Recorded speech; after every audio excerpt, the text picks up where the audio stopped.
Sensei Al Bob on John Birmingham's channel. Normally, you see me, well, originally you saw me on John's channel, and you You look enjoyed good today. you enjoyed all of those nice stories I told you about the old crone, etc., etc. And I'm now on Dreamy Dreamland with Sensei Al Bob on YouTube. Right? Is that your channel? You know, Oh no. I'm Oh, getting on there. Dream and Dreamland. Okay. I'm getting there. Okay. Anyway, so So this video, can you mention all the famous people that you've ever met?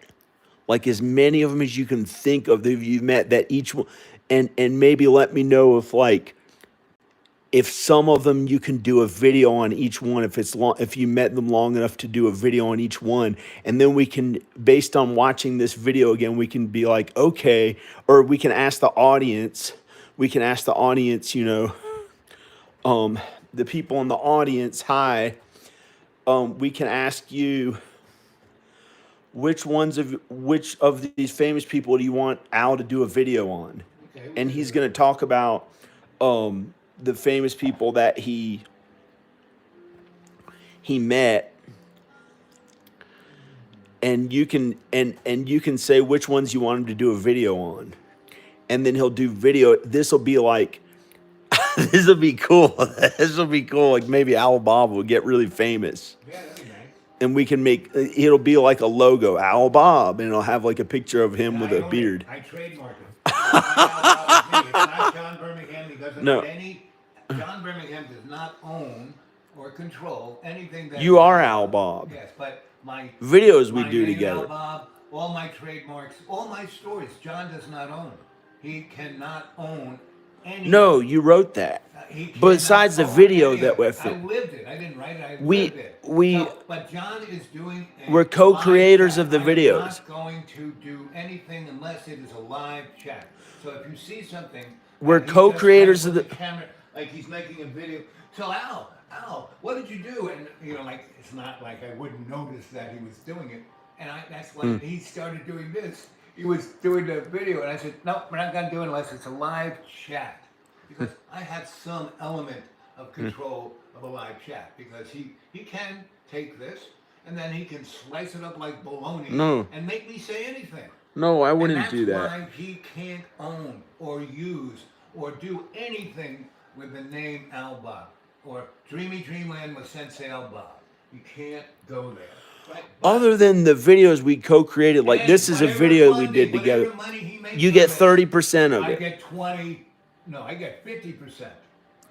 Or I let's thought it was just- let's be 30. fair. No, it's a different time, John. I'm doing all the filmmaking Oh, of for okay, it. then we don't do it.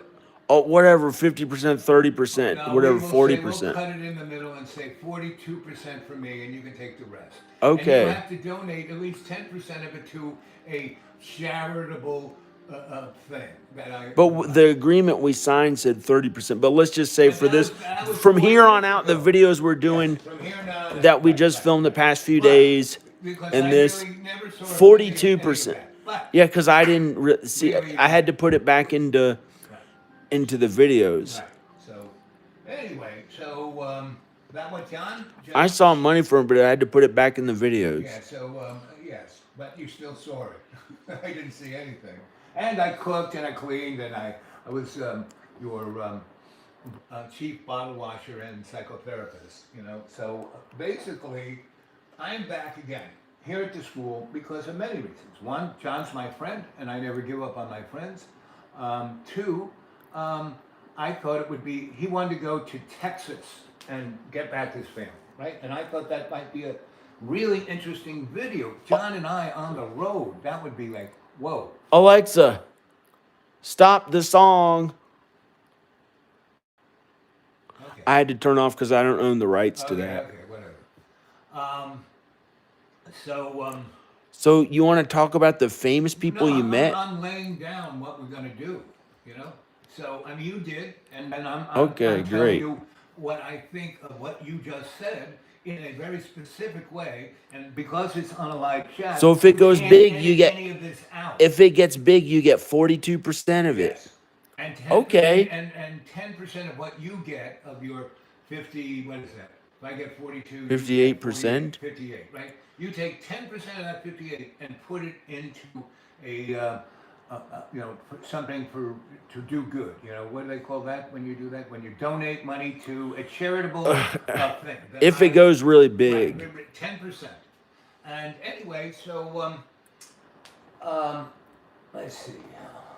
Anyway, we were going to do a road trip, maybe, but I'm here.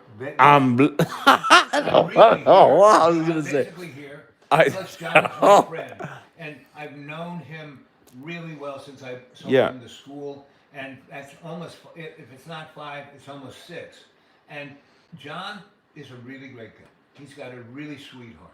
He's a really kind person, but he is stuck, like he is in concrete, because all I want my family back. Well, he's really done not much to do that.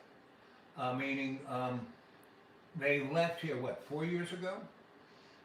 4 years and 7 months ago. Yeah, okay, 4 years and 7 months. And you have visited him how many times? 7 times. 7 times.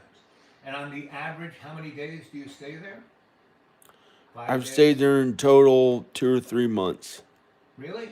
Yeah. 7 times? So I think you 2 or 3 stayed or there. more, maybe 4 months, 2 or 3 months. Really? You stayed there Each time you I've were stayed there? like 2 weeks or 4 weeks or Really? something. My experience that you were there Maybe 1 week less, one less time. than a week. One time I stayed 1 week. Maybe another time I stayed a week. Other times I stayed longer. Well, I was here and it didn't seem that long. It must have been a time dilation. Could happen, you know. So anyway, John's number one thing, isn't this the number one thing in life, is getting your kids back? Do you want this heat on? Yeah.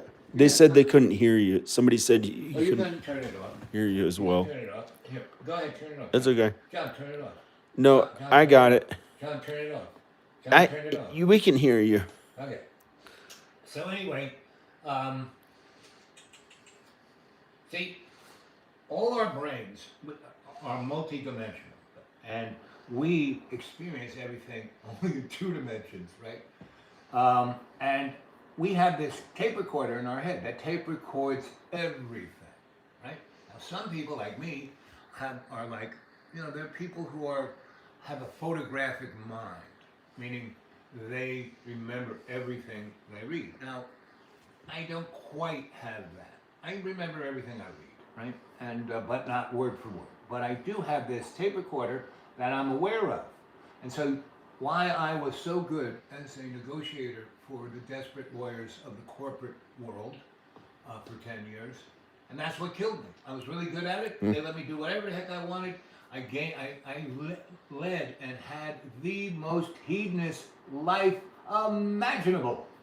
And instead of feeling guilty about it, like most of those lawyers did, I went for the gusto. So that's why I weighed 460 pounds. Now look at me now. I'm like, I'm down to 210, right? So that's why. And you don't have stretch marks. Right. That I haven't seen any stretch marks on your body. Well, I do have a few. I got a few. I haven't seen it like when you're walking around with have. no shirt on. It That's- looks like you that's- didn't even get stretch Right, I marks. didn't get because But the people in the took neighborhood 8 said you were years- fat. 8 years to lose that weight. I mean, I didn't just. You can lose a lot of weight real fast, but if you do it that way, you bounce right back. I did it real slow, changed my lifestyle, changed everything about what I was doing, right? And that's why I'm here today, because I came back before Thanksgiving and stayed with a friend up in West Virginia, and she wanted to go visit her family in Arizona or wherever it is, and in the West. And she spent a month and a half, and I took care of her animals. And if you go to Dreamy Dreamland with Sensei Al Bob on YouTube, you will see all those shows, right? And John saw him one. He said, "Oh, that's cool. Is that your house or is that the farm?" And it was the farm. But my real reason for coming, and I saw all of my, brand A, super duper great, doctors at Carillion, and basically said, you are the healthiest dead guy I ever saw, because I have all these things wrong with me. Like I have Charcot legs, neuropathy, and other skeletal issues that go with diabetes and other things I have. and my bones are No, mush. but your legs look strong. Right, exactly. That's what they said. I'm the healthiest dead guy they know. So that was that. I took care of those Uh, guys, and there are other organizations that I've been part of, wrote grants, etc., etc. And hey, welcome to Dreamy Dreamland with Sensei Alban. Hey, Anthony, how you doing, buddy? I'm here with our friend Hi. John B. Right, and Jean, Jean, Jean B.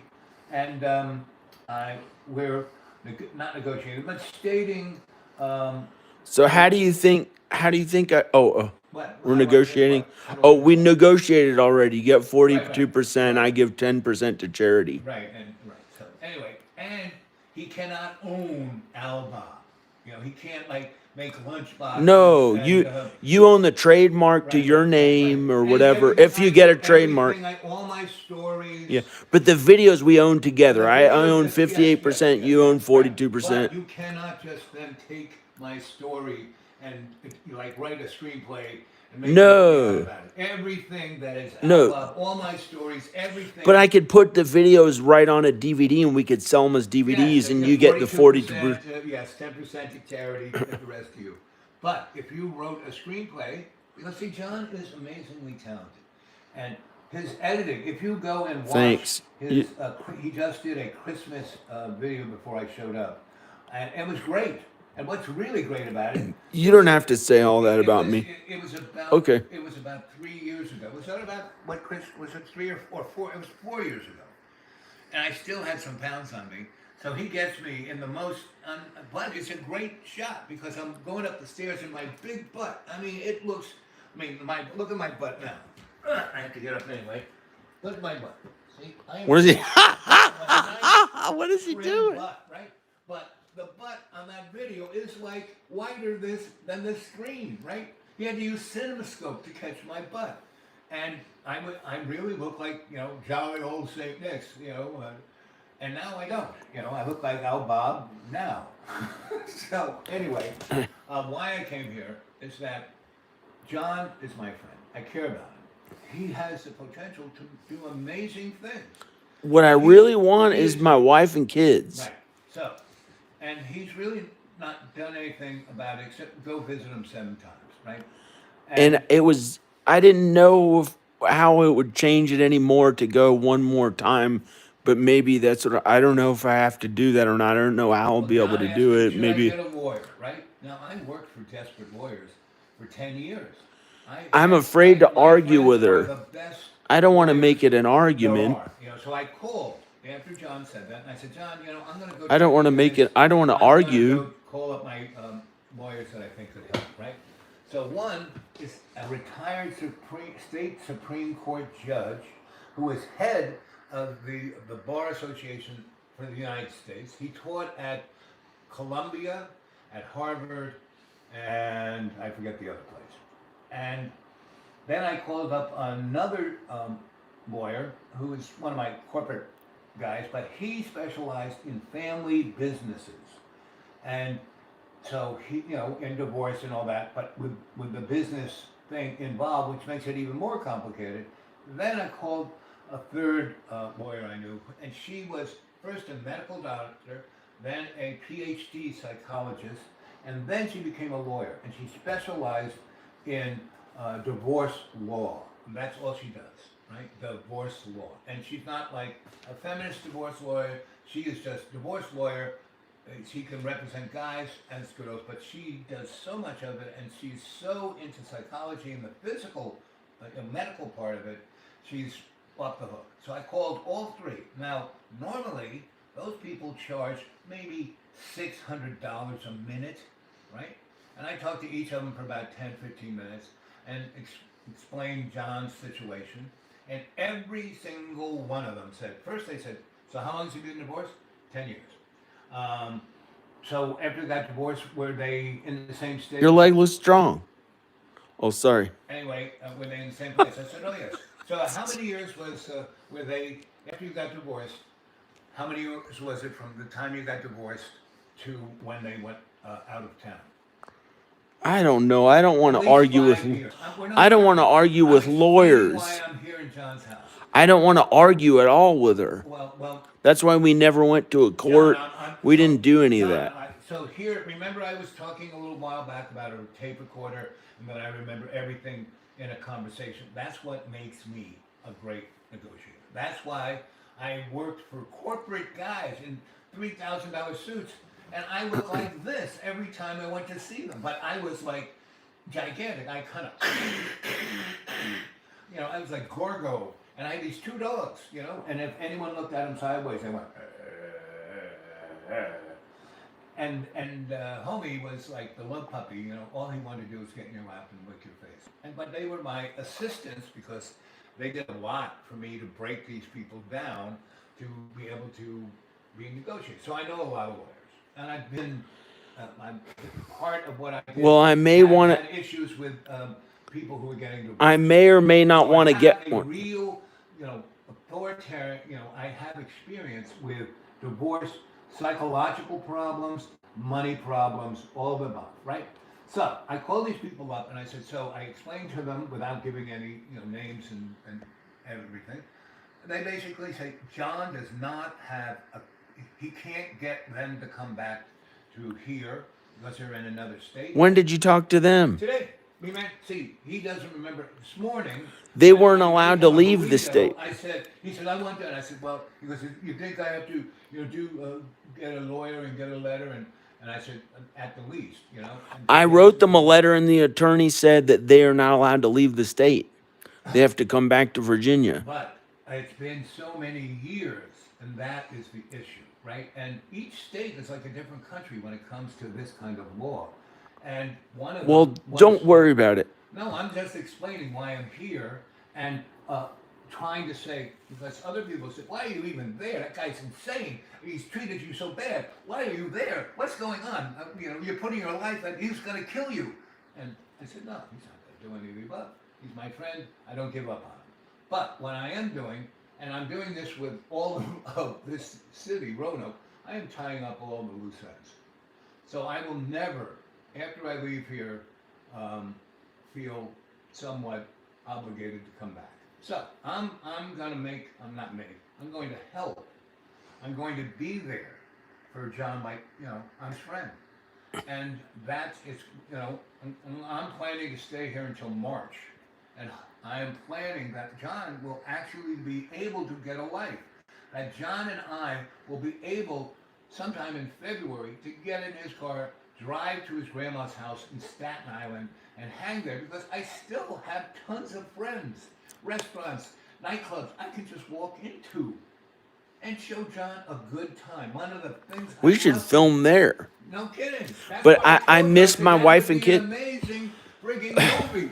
John and Al take over New York, and so that's what I'm here to do, right? And I know baby steps first. We got to get John to at least to be able to go down the hill to go shopping at the supermarket, or go another town over, so he doesn't feel that anxious about being in this town. So that's my plan, and I'm sticking to it. And I've already took care of my medical thing, all the different organizations I helped start and run and do all the things I did. And they're basically, well, we're just waiting for you to come back to raise another grant. I said, no, you got to do this stuff yourself. So I'm like ticking it off, because tick, tick, tick, tick. Because that's what I did in New York. New York was my town. And because I lost my second wife, and there were so many other things. I can't go to New York because I missed my kids and Danica and my kids. See, now he's not even listening to the tape recorder. I've said that boat has sailed. No, it hasn't. I'd have to go to Then Texas why or get haven't an you done attorney. anything about it, John? Why haven't you done anything about She it? You've did had this 10 two other years. times. You've had 10 years. She's been there 2 other times and she came back. She stayed a year and a half the first time. Now, And every time how many times do you email her, talk to her, try to... this is the longest time she stayed. Right, but every week, how many times do you email her and say, please come back, please come back? At least 2 every week, right? If not 100. What do you mean? 40 times Like, 100. Okay, 40 times. Now, You know, in 20. psychology, if you do the same I thing don't know what that over and means. Stuff over and means. over and expect a different outcome, Freud said that is the definition No. of insanity. When you pray, that's because he's Freud and he's not God and Jesus. In the Bible, when you ask for something again and again and you pray for something and you try to make it happen, it happens when you don't give up. Well, God You wants finally you, get there. it's, To the thing that the most important things for God and Jesus, not being some famous person. oh, baby. Um, Well, you want to talk about the famous people you met, sure.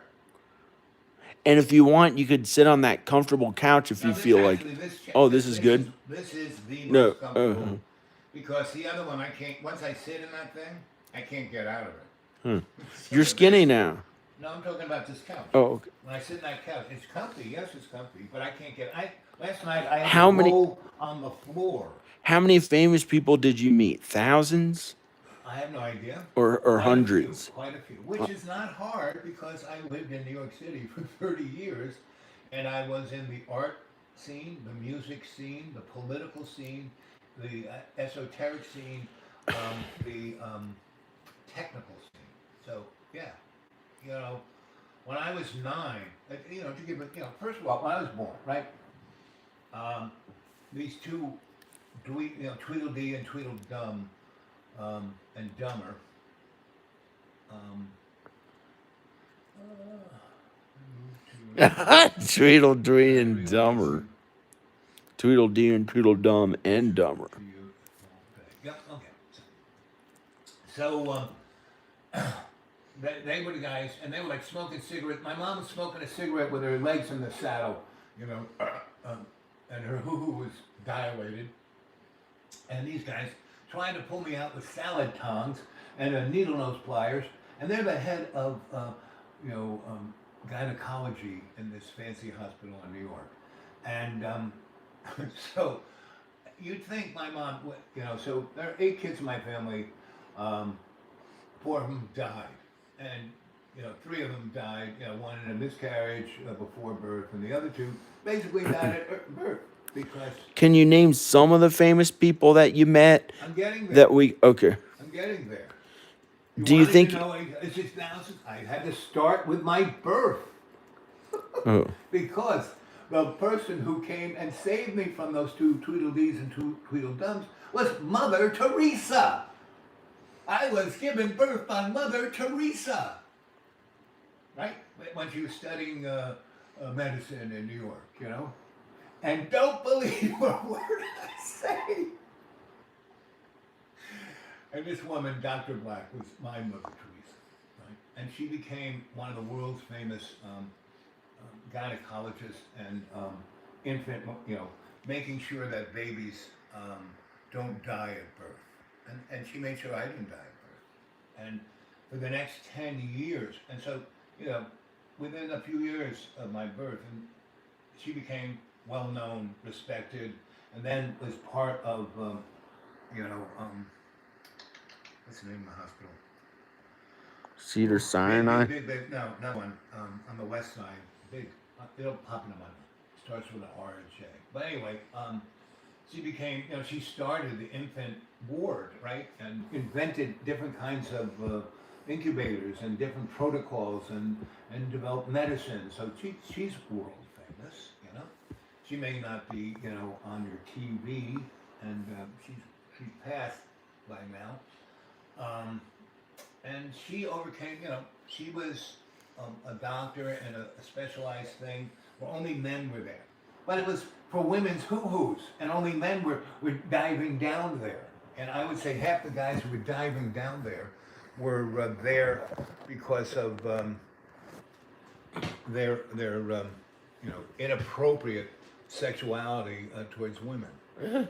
Just like giant just like the doctors who that one doctor who was the Olympics doctor, and he spent like 20 years molesting these poor young girls, and they complained and said, "Hey, this guy's doing wrong things with my hoo-hoo, and you're just a little girl. You don't know what you're talking about. Get back, start running, jump over that thing, swim, and so and that's really the problem. People do not have respect for themselves right off the bat, right? And famous people, they actually don't become famous because I want to be famous, I want to be an A-lister. No, they have a passion about what they do. Of course. And so, they basically, that doctor who saved my life, and then for 10 years, I got sick every year on my birthday until I got so sick I died and I ended up in this other Catholic hospital. And the Catholics seemed to want to kill me. In first grade, a nun grabbed me by my throat, threw me against the wall, and beat me. She broke my left orbit of my eye and broke the little bones in my ear, crushed my esophagus, broke my jaw. So for 3 years, basically, I wore a helmet, right?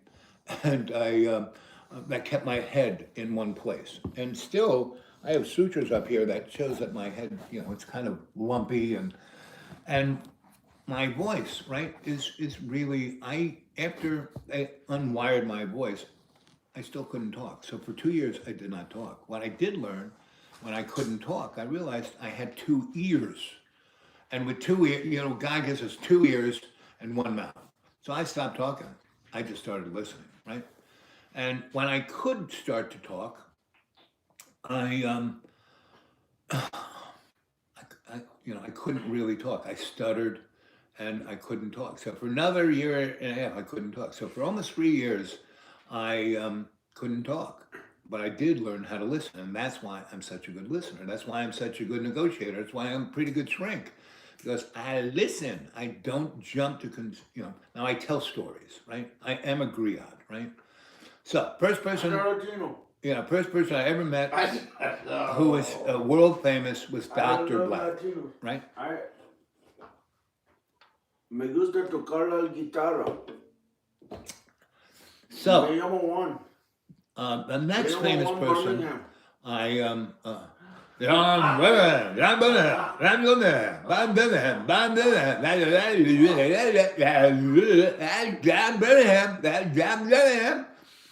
Anyway, the next famous person in my life was my grandmother, right? And she came from Sicily. She didn't come from Sicily. She came from the islands of Sicily. And if you do any kind of, let's see what Mr. Google says. I love this because it's this weird ass authority in your palm of your hand. So, Sicilian Islands, home of Celtic people.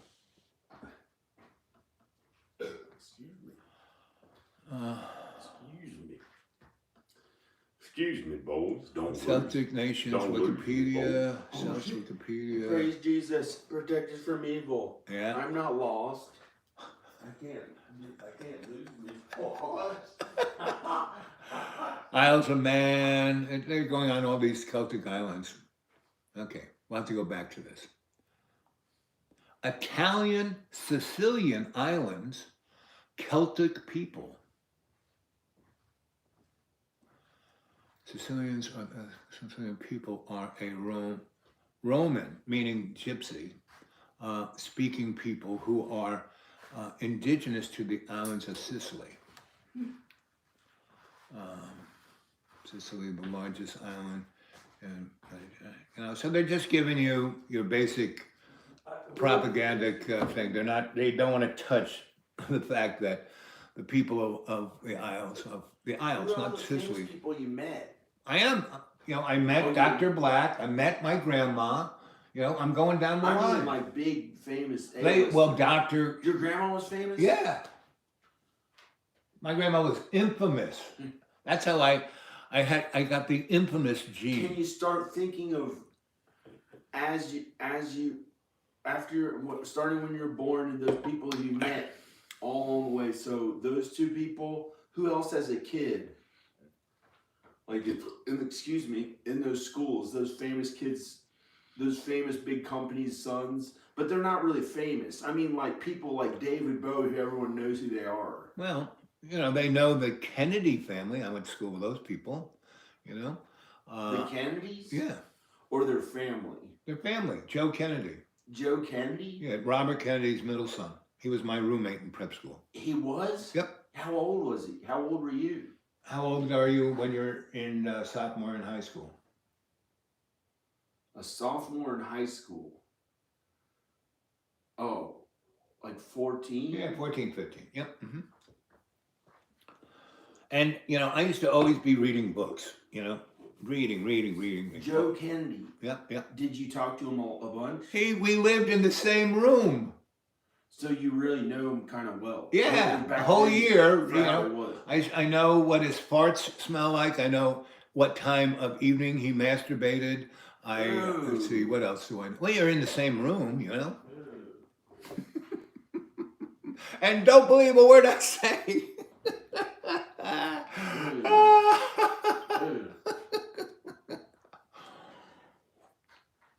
Famous people shit, and famous people masturbate. You knew that's a bunch pretty about much the it. Kennedy family. I knew nothing. I didn't care to know. I mean, he was such a dweeb. I mean, this guy. So I remember one night. Every night he used to say to me, "Stop reading books. Why are you reading so many books?" And I'm going, books are good. You kind of learn things about. I don't need to read books. I'm a Kennedy. I have people who take care of that for me. I never have to worry about it. I'm a Kennedy, basically. So that guy wasn't my best of best friends. Like he didn't feel like reading right then, so No, he was in bed wanting to masturbate. Turn that light off, go to sleep so I can masturbate. And I would stay awake so he couldn't masturbate because I was reading books. Why are you reading books?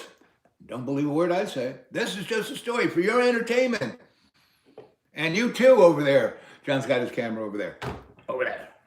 Right, so.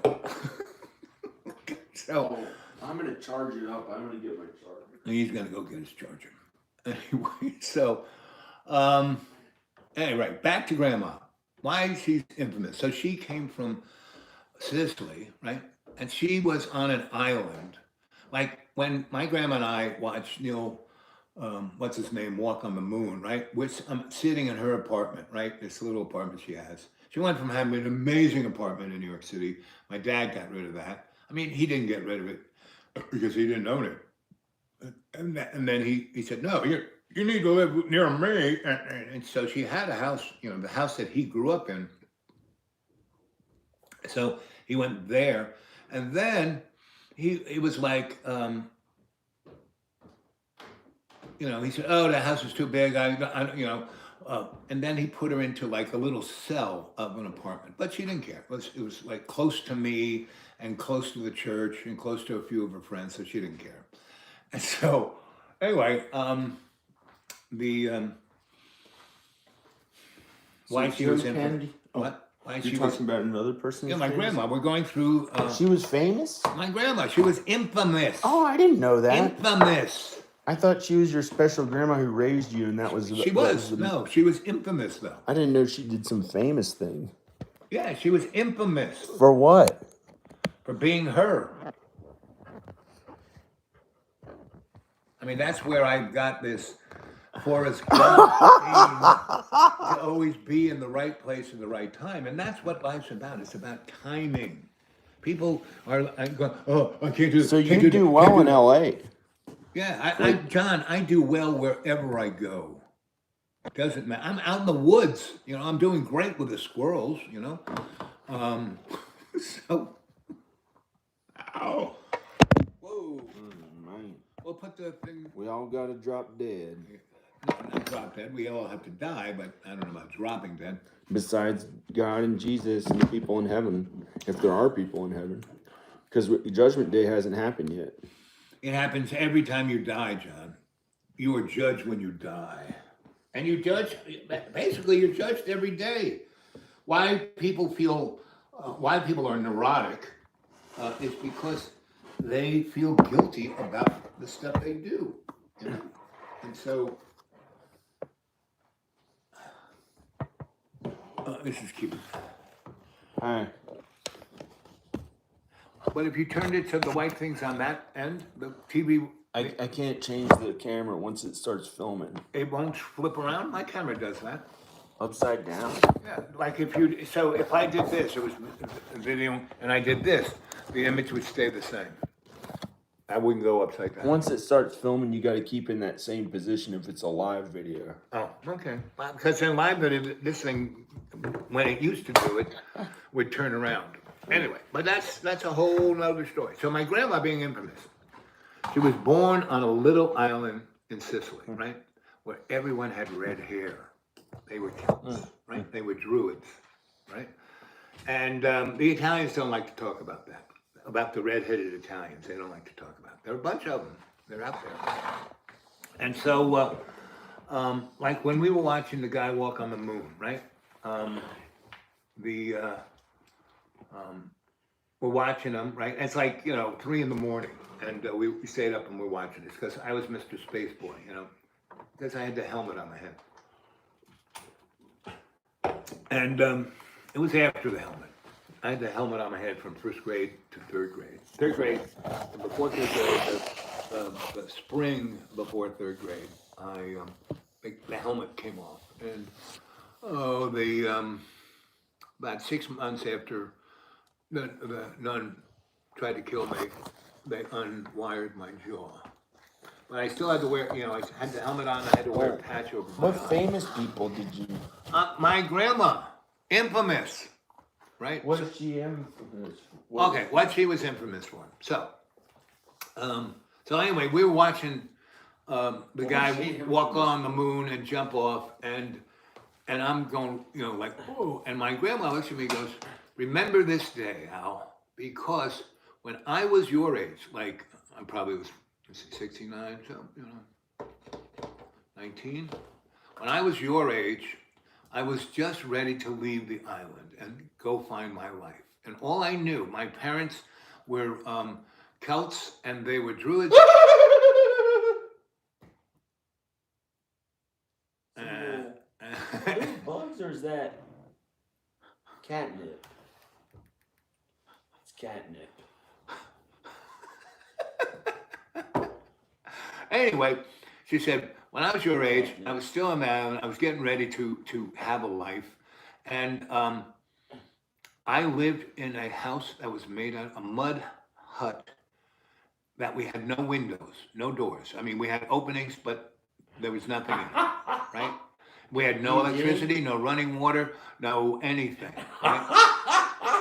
And here I am at 80-something years old, and I'm watching a guy walk on the moon on a little box in my living room. Now just think of the difference. Mud hut, nothing, man on moon, box in the living room, right? Just think of that,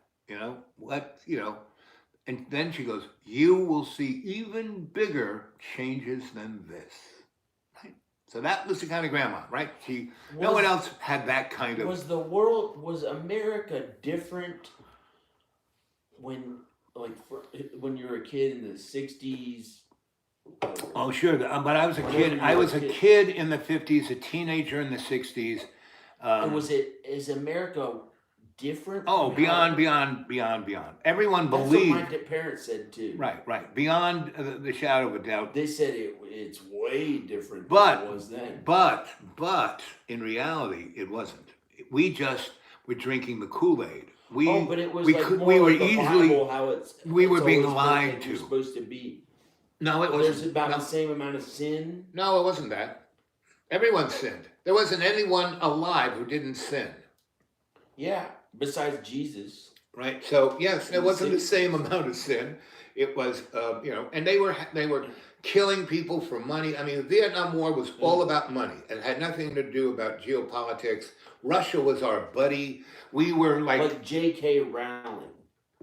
What's execute 10,000 people so I can keep. I don't think J.K. does. Harry Potter, the occult, wizardry, sorcery, satanic occult. John, that book is basically a children's book. Just like Grimm's. You want to see something Harry Potter. You should read Grimm's.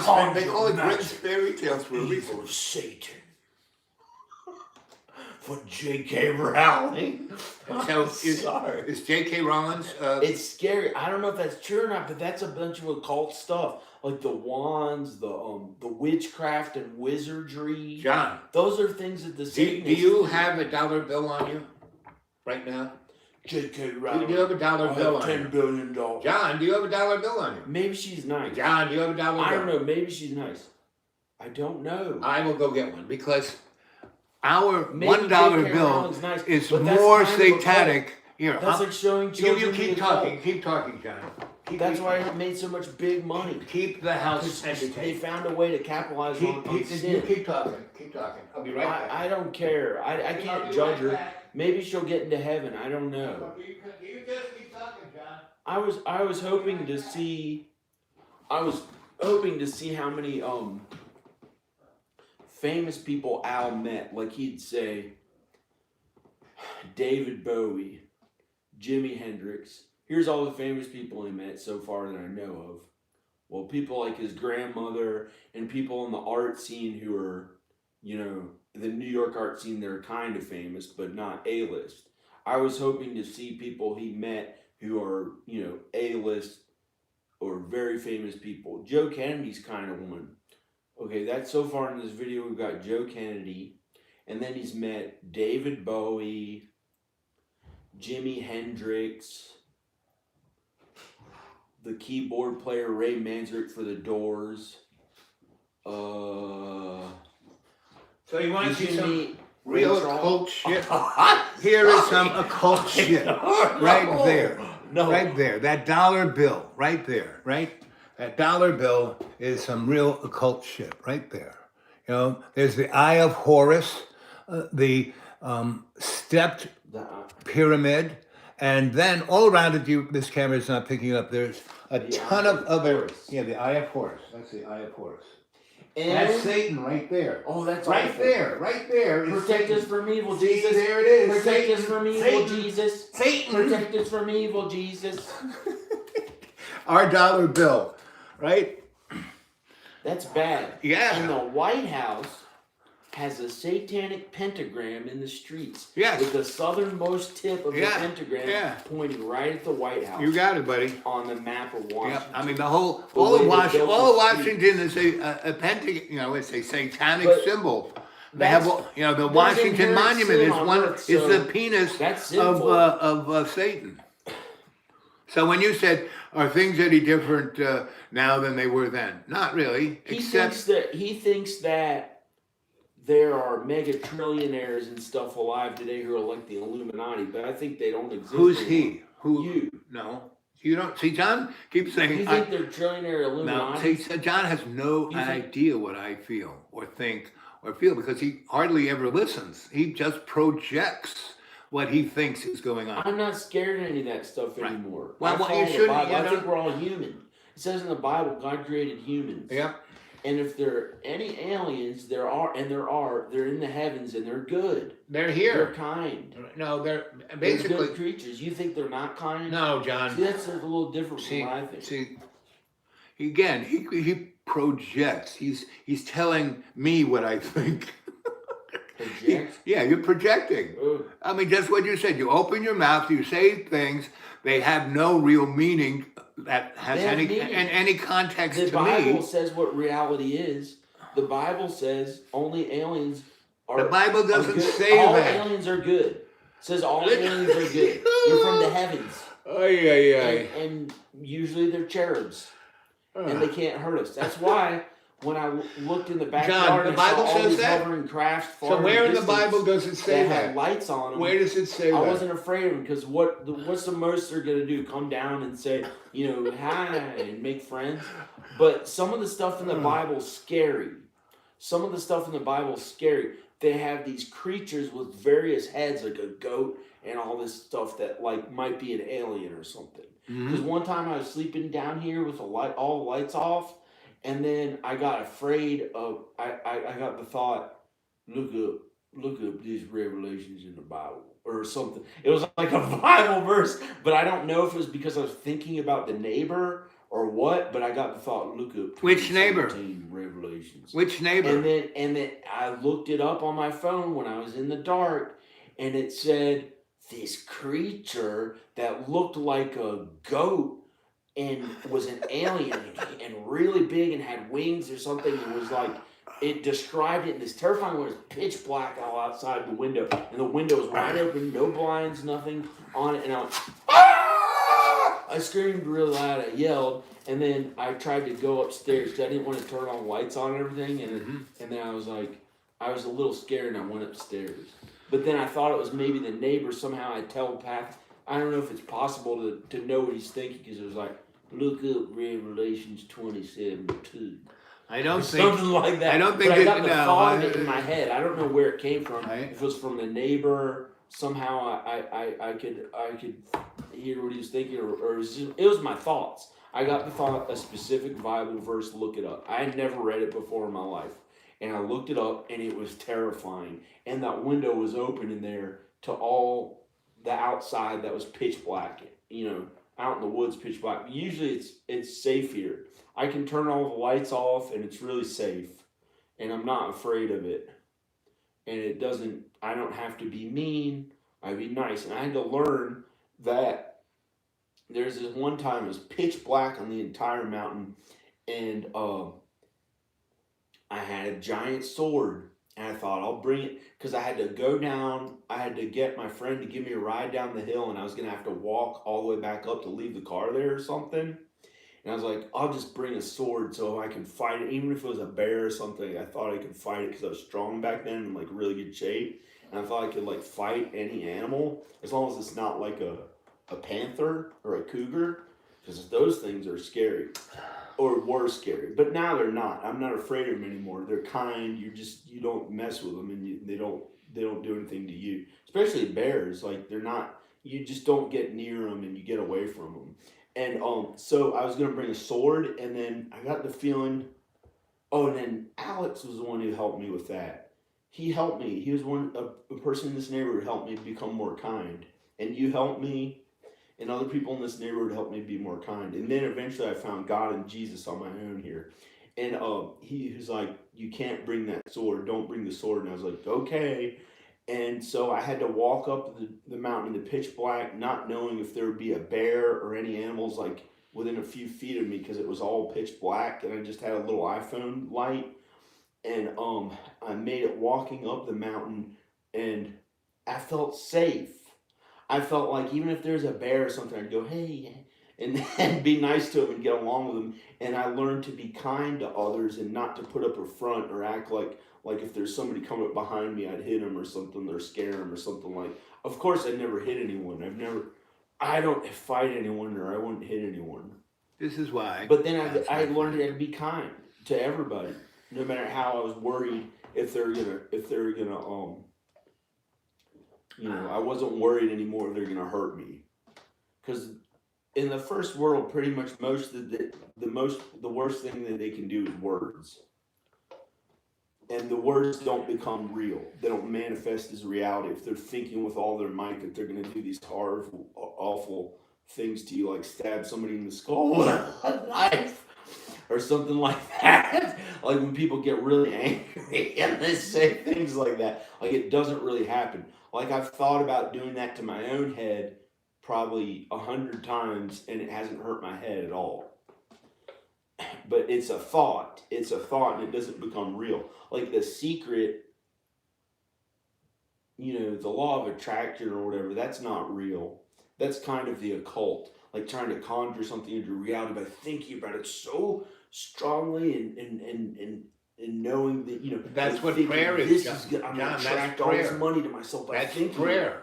That, there are Christian churches that are about abundance. It's go to this church and give Reverend Larry, $10 and you'll get $1,000. Buy that prayer cloth for $50.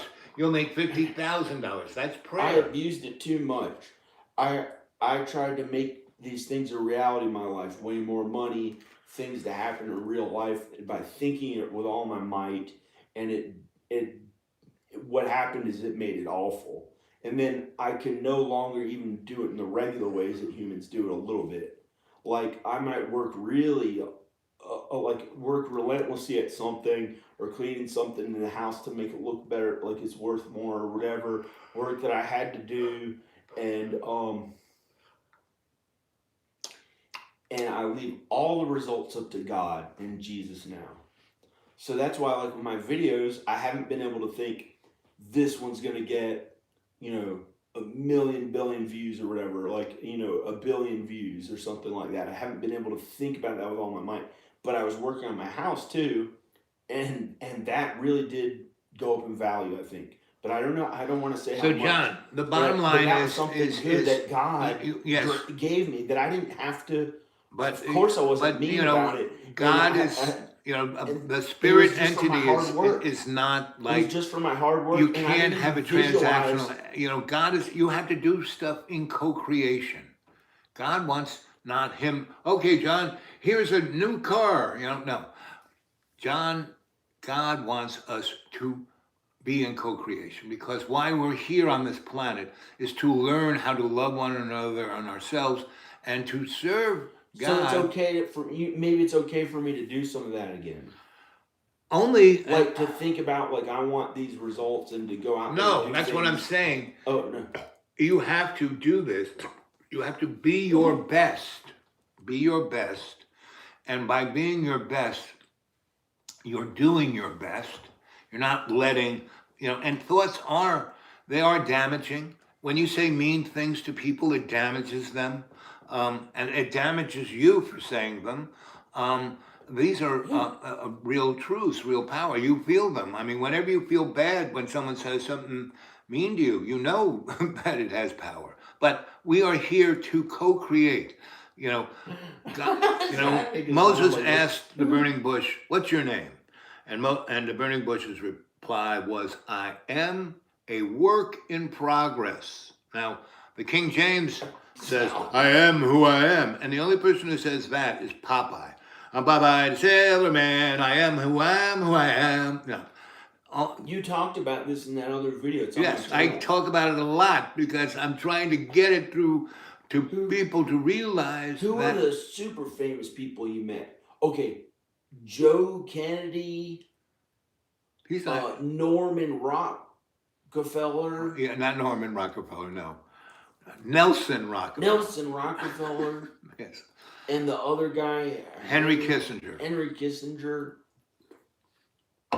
But I met a lot of people more powerful And you than talked about those that guys. once. Those guys are just poster boys. Who are the All the famous Oh, people are guess poster what boys. I found out? What'd you Guess what I find found out, everybody? There is a famous person in the past who had thousands of times the money that Elon Musk had. Who's that? Thousands of times. Who is that? Some guy who owned like the GDP, like 25% GDP, which meant 25% of the money on the entire earth. Who is that?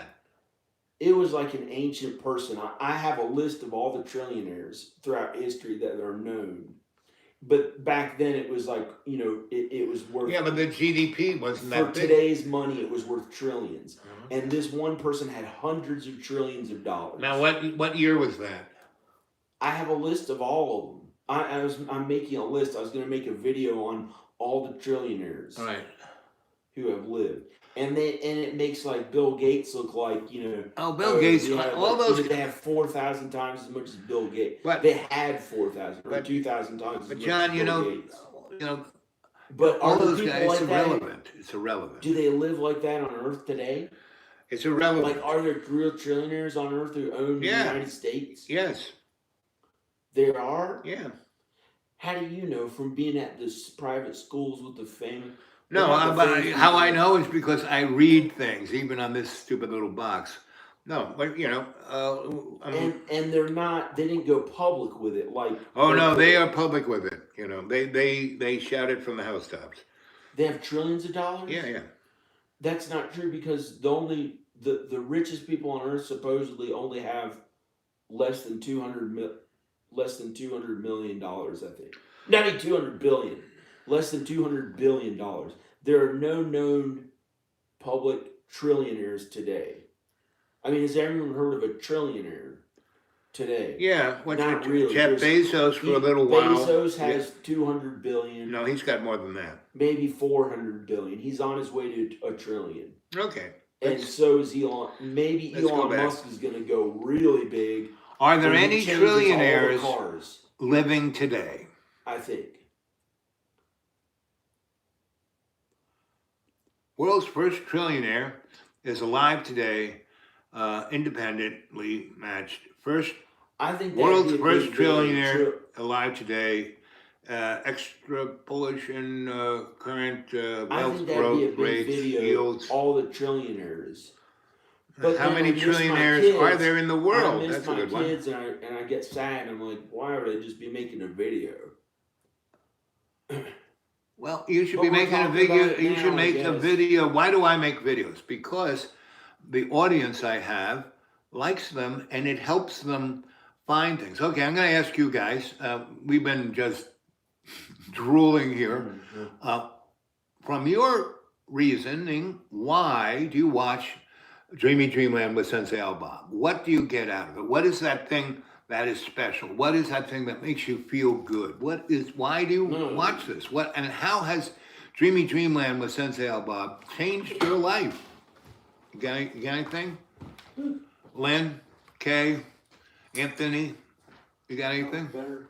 Yeah, it was better.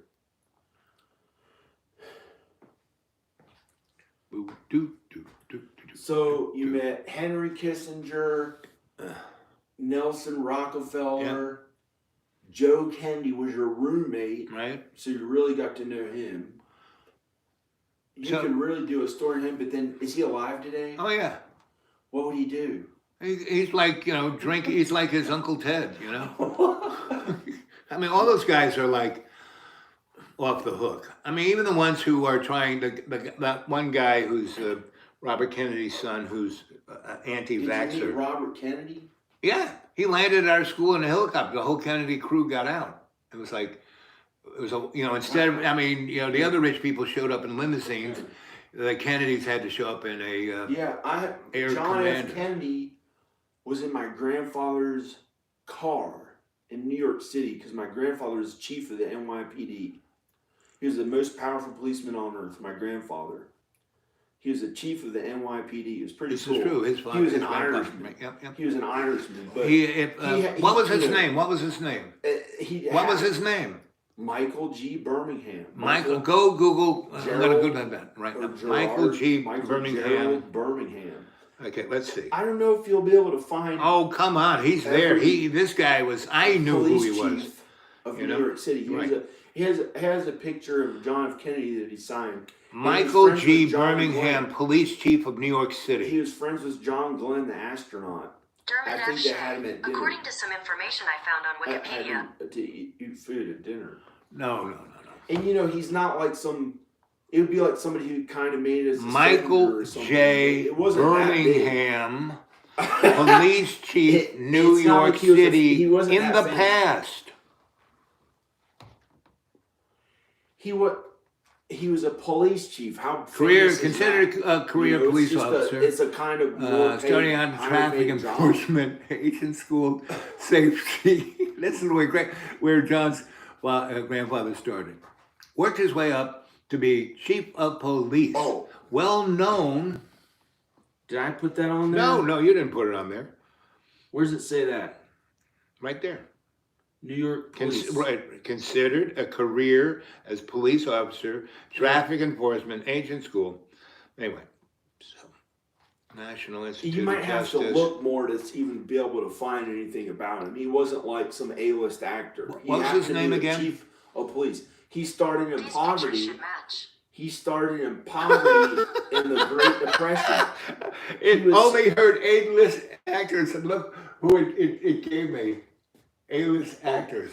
He started in poverty in the Great Depression. Josh Papard. When he was 17, he had to go to work to pay for all his brothers and sisters, and he kept working and working. He happened to be Irish, and I don't know if he had a part of getting Irish people out of the being looked down on stuff they were.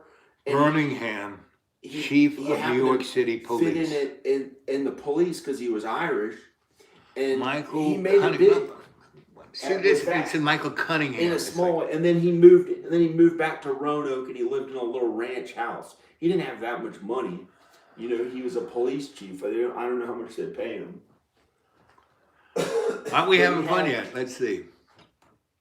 He had John F. Kennedy in his car. I didn't even know he was a police chief. I knew he was a police officer when I was little. I knew, he was a police officer before he retired.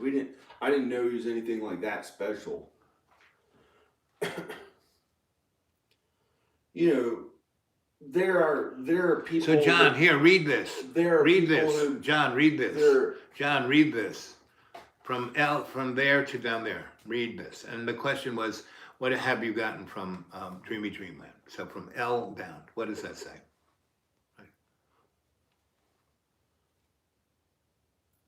What could you possibly do to make High throw you out? Unreal patience. I ain't never seen it. Phew. Nobody else matters. Can you stand living on your own skin?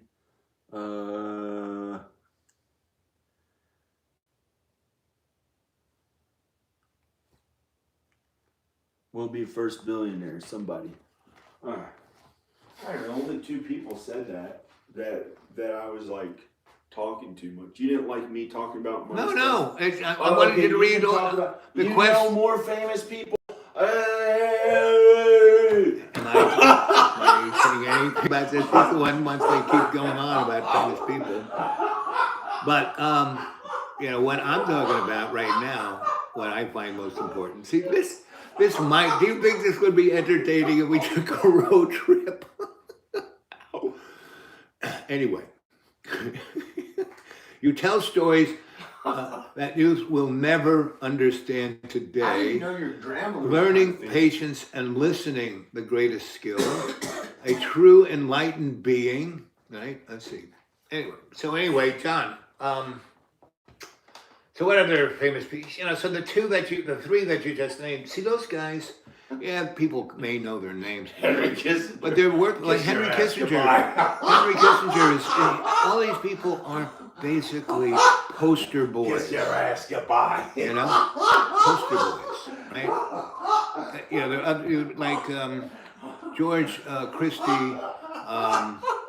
you know, Henry Kissinger. Madame Kiss your Okafor, ass goodbye. and you know.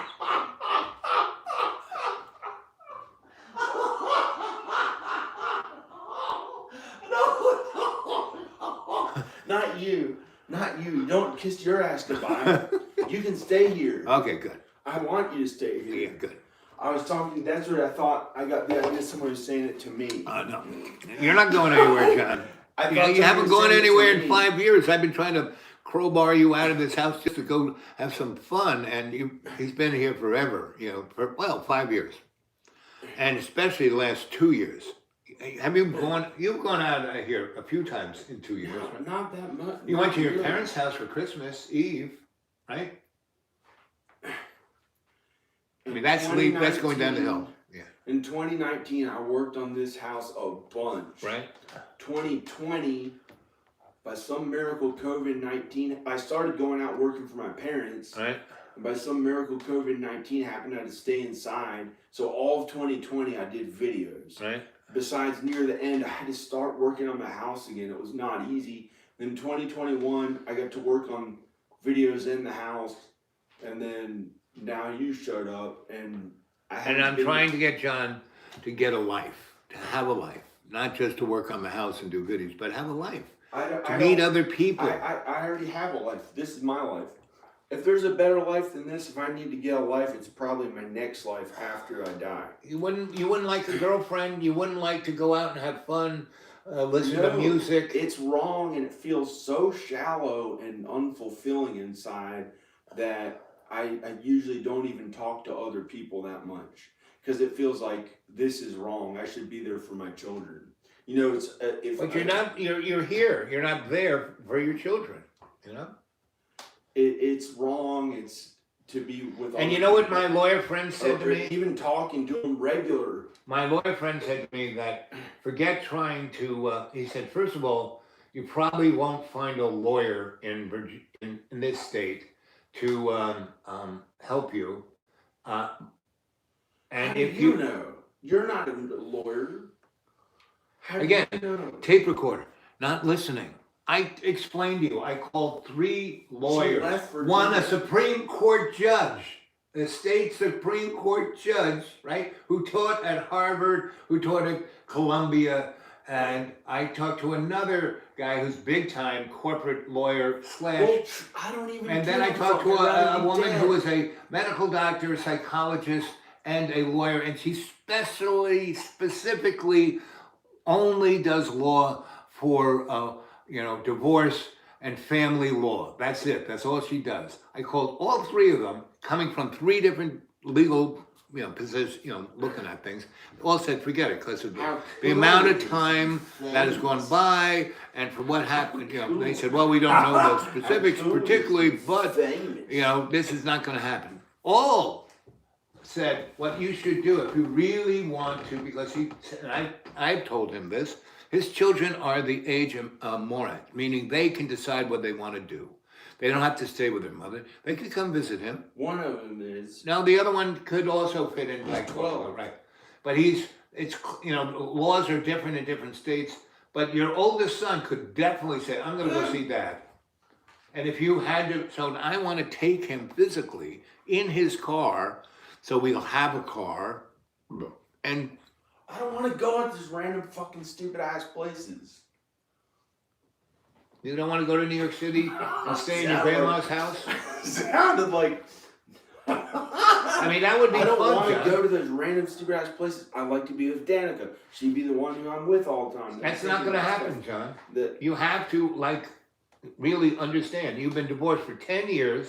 She doesn't want to be with you. She tells you every time you talk to her. And just because you want it what to would happen. I give a fuck about going to any random state besides somewhere I can film videos or besides filming videos, my kids. I've said this to everyone again and again. New York is a big. I like being with my wife and my kids. If I'm What out do you there, mean? You I haven't been prefer- with them for 10 If there's years. something I would enjoy, it would You be haven't filming been or with them for filming 10 or years. Filming a video. You haven't been with them Filmmaking for or a 10 video. years. There isn't shit else that I give a fuck about doing unless it's kindness to others that I have to do. That's God's work. You don't have to do anything, It's John. God's work, very little for myself. It's having to be so kind. How the fuck would I go out there? I'd have to almost suffer like Jesus to be able to make it there and maybe get my family back. And it might come down to that if it's either going to be die or have to do that. And then maybe I'll get my family back. To get your family back, you have to go to Texas and be there. I've already gone across No, the I entire mean, nation. you stayed a week, willing you to stayed a suffer month. No, you like go there, you get a Jesus. house, you get a I was job, hospitalized you stay there. one time. Yes, you do. You didn't even make it. You got distracted in Mississippi, and that's a story. And now you should make a movie. That's the movie you should make, buddy. I've been there 7 times. Now that would be. You should write that as a script. The time that you got in your I've car. been celibate for 3 or 4 years. Since I found out, before I found out it was, I kind of knew. I've mostly been alone and sleeping by myself. I've literally slept alone and by myself for adding up to 10 years. Ugh. It has been awful. Every night that I had to sleep by myself, every day that I had to live by myself, I don't give a fuck. How many of you out there I don't want to be single. have to sleep by I don't yourself? I enjoy sleep it by like myself. I enjoy It's being comfy. with my wife. Every now and then I find someone to wife get and my warm kids, with, but whatever I'm supposed to. you know. I don't care. I If don't. you search I don't for enjoy much of Village anything on else. Google, I'll tell you. to Filmmaking, wear at videos. least the mask. That's second. My wife and my Anthony. kids are first. Uh, What else is there besides having to do God's work to be kind to others who have nothing that much in common with? Like, this is the South, right? Like, do they have a film industry here? yes, they do. I thought that was in Southern California. Georgia Last has, time I fucking checked what I enjoyed. Georgia has a pretty big movie industry in Atlanta. Yeah, they have a small industry They have like, how could a working actor go there and actually get steady work? They do. They have 1% of what LA has. Oh, they might They have have a little more. they literally fucking have. I'm not even trying to be a dumb jerk. How about like New York a rapper City? or How black about minority, how- whatever the fuck they try to pretend that How you're about like New York if you try City? to How about New York say that City? it's How not about good New York enough to City? even enjoy out I mean, you there. have a house When in I New York couldn't even, City. wasn't you even can allowed stay to in. fucking film videos out in public. So what's the purpose? Why would I even go out there? There's nothing enjoyable for myself. What about New York City? That's a big movie industry place, you know? If you want me to actually sin more, New York City has less than 10% of what Los Angeles has for film and music. Los Angeles has 80% of the film and music industry. That's how it is. And that's what I enjoy to work at, because I am a workaholic usually. I work so hard that right now I'm walking around really slow to recuperate from What working so percentage fucking does hard. LA have of music and film industry?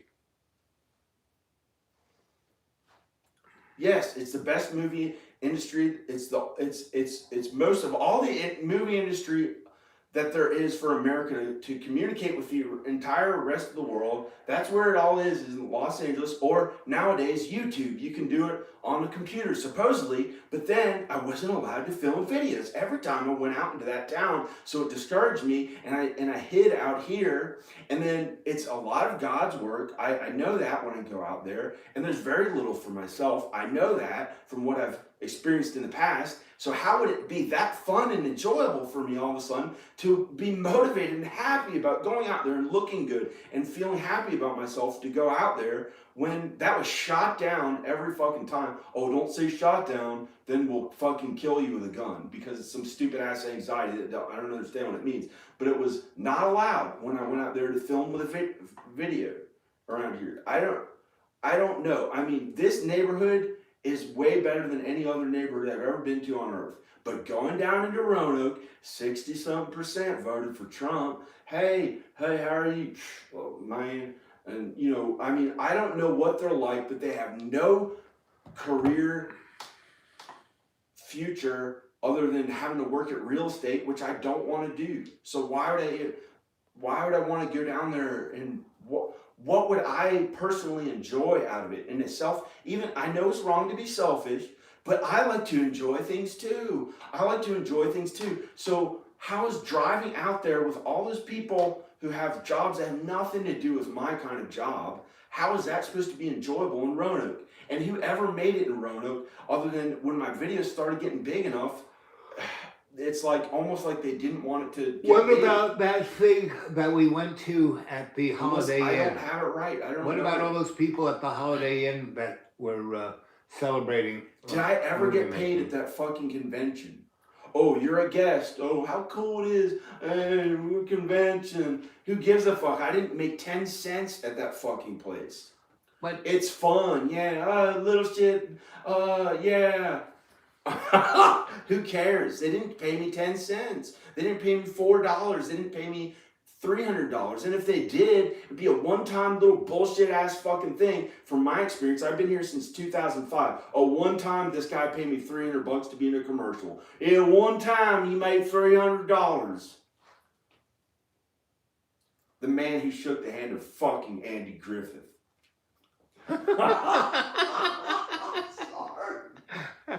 anyway, I know it's wrong to say, but then why the fuck has my social life been on hold for 6 years, hiding away in these dark houses by myself? It sucks. Because you know why? Because when I walk down there, it's not Sunset Boulevard. It's not walking down. so why somewhere aren't in you LA. living in? It's not Why where aren't I you feel in like- LA? Why aren't you in LA? Because my family are here. What good would it be? What family? Your mom and dad? Yes, they're still alive. My parents. So but they? that's 20% at most of what I had with my wife and kids. My wife and kids was almost everything. But they're not here. I was a They're little not, too selfish. You know, about so it. why? I mean, if you were in I LA, almost didn't give that much of a fuck about that much of anything see, I don't else. understand. You could go to LA. So how am I supposed You to could go to do the all the other things you shit that love give to me do, this much love and you would be acceptance? that much closer because they have planes that go from LA to Houston like for $60, and you could go almost, every weekend and visit them. Why don't you do that? Be in I don't like LA. to travel. that much unless it's something really personally. Well, it's enjoyable really for important. me. So if you go to, so you want to live in LA, right? LA is your town. No, I think God wants me here. I don't know why. It has been awful. It's been awful every day. Every day. Again, every day this month I wanted to die. At least at one time in the day I gave up. And again, I did it today in this video, almost by putting a gun in my hand and pretending to shoot. But I don't want to kill myself. I don't want to kill myself. But dying is So like, they can't fucking take me away. you know, life But is a gift. I don't know. And in the end, death will come soon enough. And I've had enough of it. It's been an awful existence for 6 but years. you don't know what's going to happen. I mean, that's Oh why I yeah, keep for going. you it could be fun and happy. You might get to fornicate. Is that all you look forward to? No. Is that the only thing that you? No, the actually thing that I I have don't fun want at to fornicate. is helping these folks here on the chat have a better life. You know, and What if you never got to have sex again? Would it be ever fun to think of the things that might get? you know, sex, you know, what's interesting about sex, I'm you know, 72 and I will be anyway soon. And it's amazing that Like, I'm I have supposed to romance keep my bump mouth into me shut. every now and then. And that's good enough for me. You know, I'm fine I'm with supposed that. to keep my mouth shut and be happy with just being No, like, it's around my parents. you Which is no, such no, a no, small no. amount of love and acceptance, but that's about all that I have left around here, and some friends or some other family. But like, Well, that's my why I'm here, wife and John. my I'm kids here were to almost help you. everything. I'm That here was to when it help was you really to okay. try and find a direction that you can be happy with. Because you're not dying anytime soon, buddy. You know, I'm not even going to die 'cause I anytime keep soon. having to live, You know, and I'm not going to kill myself. right? But there are things that I enjoy to do, like starting in 1998. When I was 20 years old, I was like, I really got to get to work on this filmmaking and videos and stuff like that. I really got to work at it really hard if I want to get somewhere, because it was not getting the results that I wanted, that I had Where in North planned on America do you want to getting be, with Anthony? my career and the things that I enjoy to work at. So when I was 20, I realized I really got to work hard at it. That was in 1998, and I relentlessly worked at that goal of my films, my work, my original work, for the things I enjoy and think are cool or like to do or understand and relate to and feel emotional about. So how long did you and do feel that? good about. How long did and you do those that? kinds of things that How I do. long did you do that? From How long did- 98 till constantly, even now when I'm not really working at it with all that. So you've been working at it since '98, and if it's you look something, at and my that's the thing you videos, love doing. I'm still uploading videos like almost all the And so you're doing what you really love to do, but you want to kill yourself. You want to die. I don't want to kill myself. You want to die.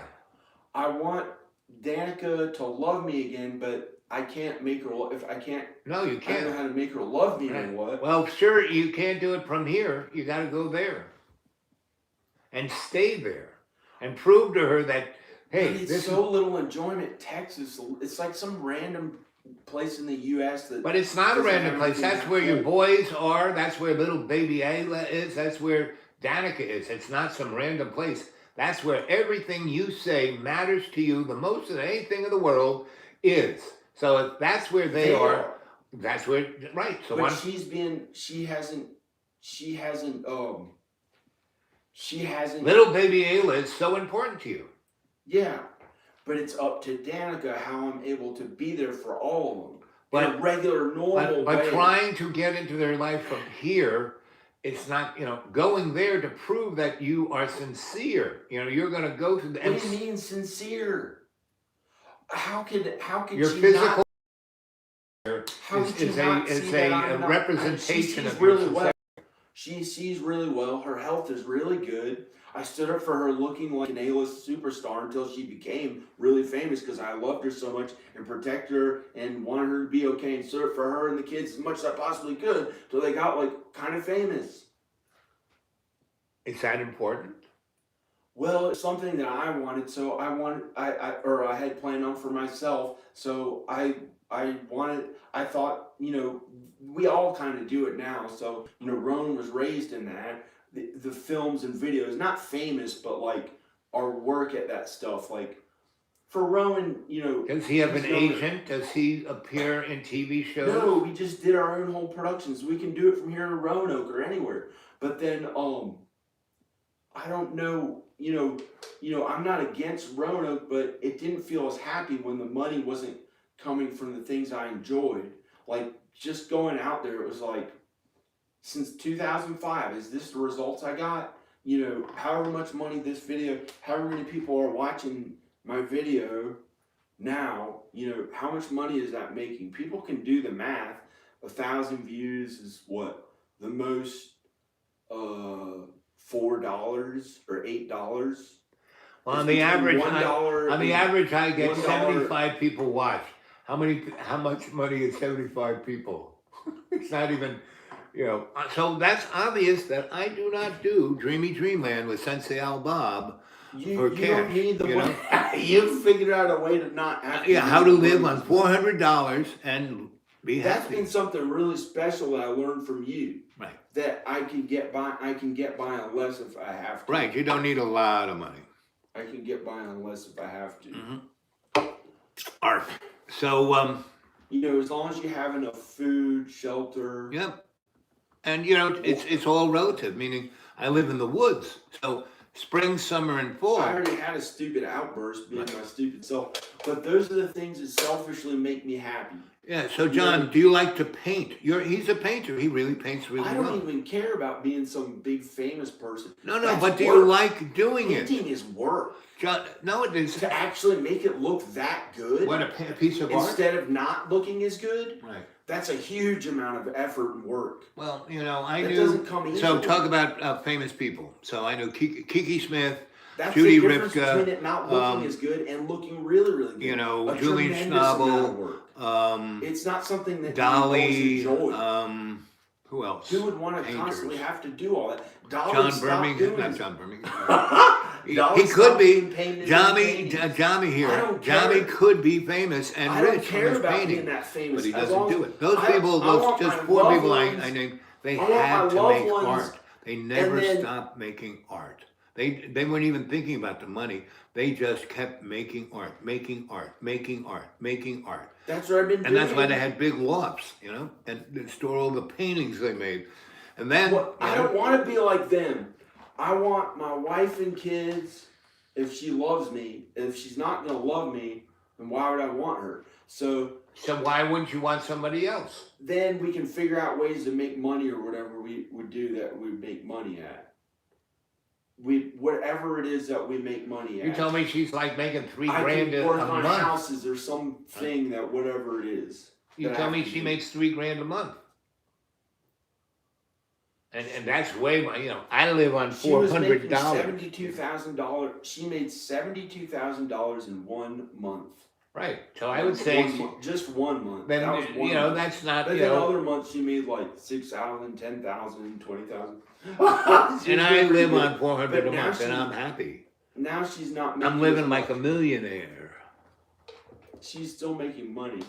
So, so the money thing really she doesn't spent seem her to be a mo- problem. It's Does that sound like a huge amount of money? Yeah. $72,000 in 1 yeah, month. yeah, Guess what? She's in debt and doesn't own that. She doesn't have any money right. because And she's still making because her $3 channel grand. went down a little bit. She wasn't making enough. Well, then she shouldn't, why is she in Because- debt? She's buying stuff that she doesn't need. What makes her in debt? And she hasn't shown her body. Oh, and what's that? I said, how can you be in debt? The only way you can be in debt if you're making at least $3 grand a month is to spend more than $3 grand a month. I mean, I spend about 120. Well, let's say I spend 400 She didn't know a any month. better. Right. Because having stuff, all it is like you fill up a closet. You fill up the house. It's like. Anyway, but the real deal is if they're the most important. You hungry yet? Because I have stuff ready for. And I made this. I mean, he has so much food here. It's like. So And then he bought more. What is the moral of this? That it's not important to be. It's not important to be famous. No. And what makes No. us happy? The moral is people What who else would I work at? the people not who famous, the but became like, the people who become famous They only become famous because they're doing something they like so much that people say, wow, that's pretty cool. I talked through the whole thing. Right. You didn't It talk wasn't through the even whole thing. well, you talked. I don't know. This was a conversation, It wasn't like a stroll God through. and Jesus knows. Yeah. It's okay to go back to being that way. I don't know. Like a kid who says, I don't know. Because we don't know. God and Jesus knows. We're a man or a woman. We sin or we're flawed. And we're flawed. We sin and we're flawed. We're not perfect. We make mistakes. So there's people who think that their words are so important and they want to get every word right, and they think that they never make mistakes. Ain't no way. Sometimes That's sometimes they may be Kiki, more right than I am. good to see you, buddy. Sometimes they may be more right than I do. I don't know. They may be better than I am with What's that for stuff. dinner? Well, I have a big stew, vegetable, and lots of pork. We had a ton of pork ribs, big ones. Ooh. Like I Fred, didn't want to eat it. Fred Flintstone, but he bought it. He didn't want to eat it, but he bought it, and it's yummy. I slow cooked it in a crock pot. I found this big, gigantic crock pot. I didn't Goodwill. want to eat it. And then, so he didn't want to Because eat I that. think it was a little baby pig who was nice. Well, even And they when raised you're him eating and a got hot dog, big, John, and when they killed him and they made these when you're big eating giant sausage, ribs. it's still a little baby pig. And J.K. Rowling's book is called The Christmas Pig. I don't know. He has something for But she KJ. might be good. I don't know. But I was What's a for little dinner? scared. Anyway. Like, come on, that's. And really I've been cool. using grits because he has lots of grits, like Harry potatoes. Potter's really It's cool. and grits. Southern grits. People Harry think it's for Potter. breakfast, but it's the Italians have I used to joke about a Harry polenta, Potter. which is grits, and so I've been cooking like that. So vegetables and grits and cheese, yummy. And I have this other thing, this really nice stew. That's it is the big stew in the crock pot, yummy. The other thing in the big frying pan, and all of the things been slowly cooking, like over the day, and then I let them rest, and then I cooked them some more, then let them rest, and I've been hiding in dark houses for 6 years. See the two Hiding camera in angles dark houses for between 6 JJ. years. Yes, you like that. Had to work on my. Oh yeah. So And I had to work on somebody's something watching that both I our never would- somebody's would watching thought I both would our have to do channels, that. John. And it's still every moment of it is like, Yes. well, So John's a big fan of the two shot, and I'm a fan it's of okay. this, the close up and the two shot. I like doing both, But someone's watching both our channels at the same time. They are. Yeah, they're loving it because there's two different angles, and so they're getting two different directions, right, MJ? Grits are oats with whole left on it. Good. It's like roughage. I don't know I how had a else to great feel bowel happy. movement this I morning. don't know how else to feel happy. It's like the things that I enjoy. Like when I moved to Roanoke, I had something to look forward to as the years went by. I'll make a movie, a big movie, and or as big as I can for my little amount of money, and it'll be enough to where I can finally get famous, and then I can, be a big famous person that makes enough money and getting to make one movie after the next. That'll make money, and I'll make a movie. I'll get to make movies all the time for money. It just didn't happen as in the way that I thought. But it kind of did. I'm supposed to keep my mouth shut because it kind of did in some ways. I made some money at it, but not enough to retire, and I still have to pay my bills. And I don't know what it's making me Back now. from the dead. Yep. It'd be amazing to retire. Well, you are retired, John. You're up here all the time by yourself. That's some people would call that retirement. You're retired I from had the to human work from race. home. You're retired from the And human then I race. didn't get to socialize with others as much. You could have. But You could have. You could have.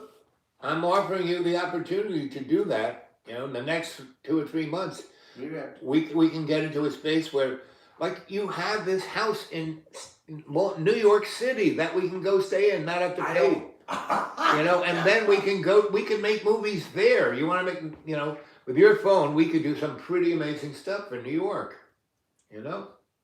Yeah, my kids are growing up without me. Hit the streets, stop filming video. Well, then let's go. Okay, if you don't want to do that, you want to become rich and famous in movies. You don't want to do that. Let's go to Texas and be with your kids. We can do that.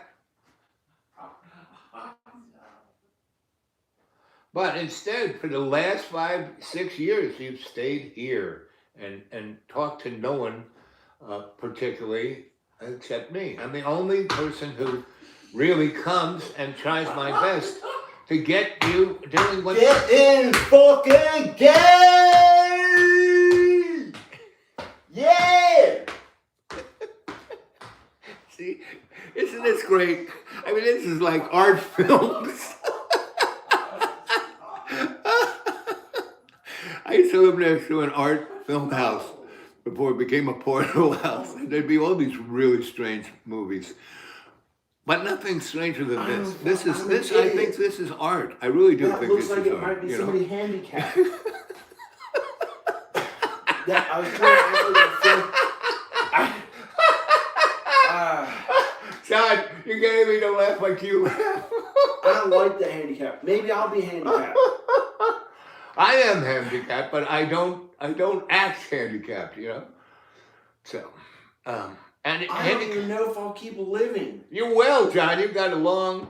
I don't even know if I care if I live or not. As long as my kids are okay. As long as Danica and my kids are okay. Some of my relatives. I don't care. I don't want to live. I don't care. What would I have to look forward to anymore? Sunrise. It's driving into town. You live in a place. To The windows deposit here have the most to go to the amazing bank. sunrise and sunsets. Go to the bank. Oh, keep your head down also. Don't film any fucking videos or your car will run off the road or something for the gas pedal sticking down on its own. And you, of course, never being at fault because I don't break the law. But, of course, since I'm filming too much, angels or something like that who want to have me put me in my place, try to have my car, like, have the gas pedal stick down or the brake not work or whatever the heck it is and have my car wreck. How enjoyable. I gotta get up and walk. Oh yeah. What are you doing? I'm getting some meat. I'm sorry. I was supposed to leave and let him talk. I don't always get things right. That makes me even more sad. I didn't get it right the way I was supposed to do it.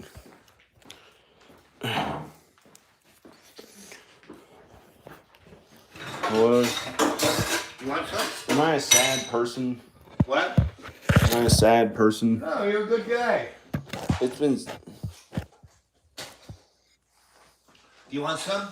No. Okay. Grits, vegetables, stew.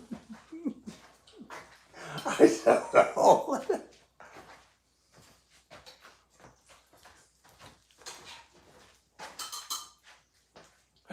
I don't know what to do. Hey, club soda. Hey, club soda. Club soda. Club soda. Seltzer. Brooklyn. It's seltzer. Brooklyn. It's seltzer. Hey, club soda. Club soda. Seltzer. Somebody you'd see on the streets of New York. Seltzer. Hey, you want a club soda?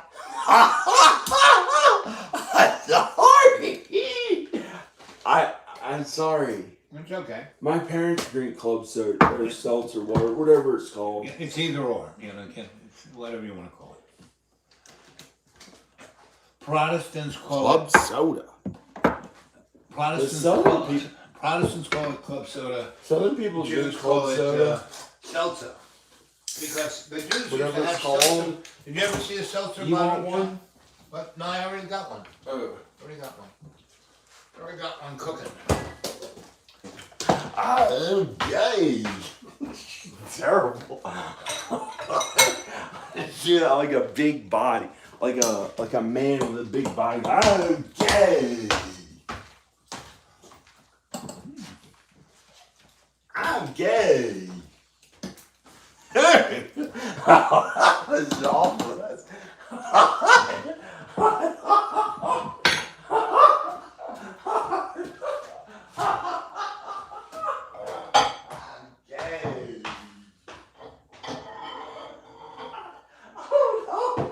I'm not supposed to walk walks that way. Oh, yeah, that's bad. I had a What's bedroom one time for 9 months, like an old person.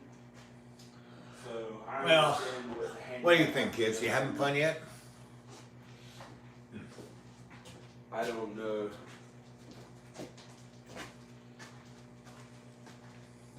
I don't want to act like some big, cool, famous person, somebody or another. And imagine the views it gets for even putting on an act, or not an act, but like feeling like, oh, I'm John Birmingham. I'm a big, cool, famous guy, all American. Yeah, I'm good. And then like, look at the fucking views that it actually got for acting that way. So who even gives a fuck what the fuck that is? That's how I feel about it.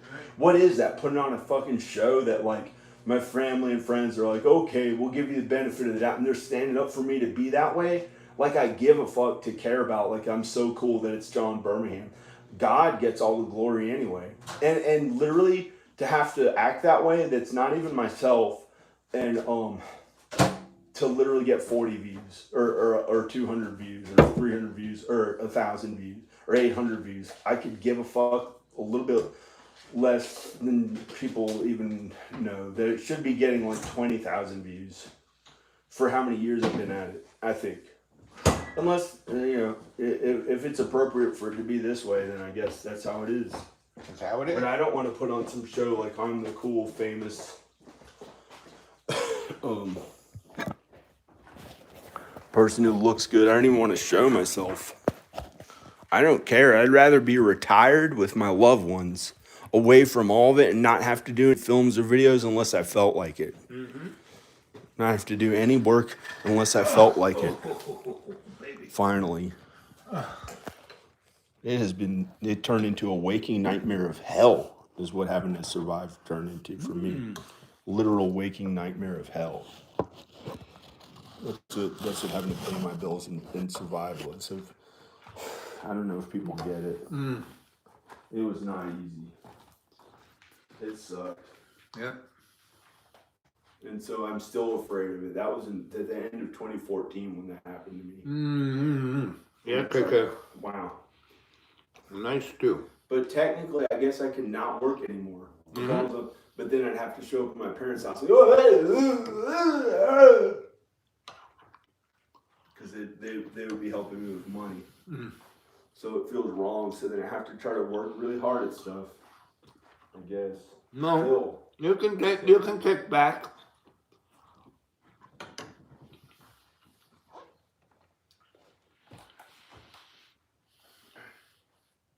Just enjoy your life. Enjoy. It's pretty good. Yeah. This is a seltzer water. Yeah. Flavored one. It doesn't have any calories. Right. Has 0 calories. That's why I like it. It doesn't have calories. And my parents did have this. Growing up, we drank it. Mm-hmm. And Danica's grandparents had it, and they're Southern. They're kind of Southern. They're from like old Virginia. Did they have a seltzer bottle? Did you ever see the seltzer bottle?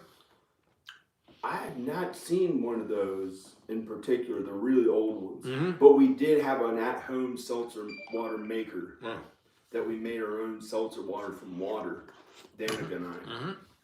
Mm-hmm. And sometimes we'd add sugar and stuff, but we didn't put as much in it. Mm-hmm.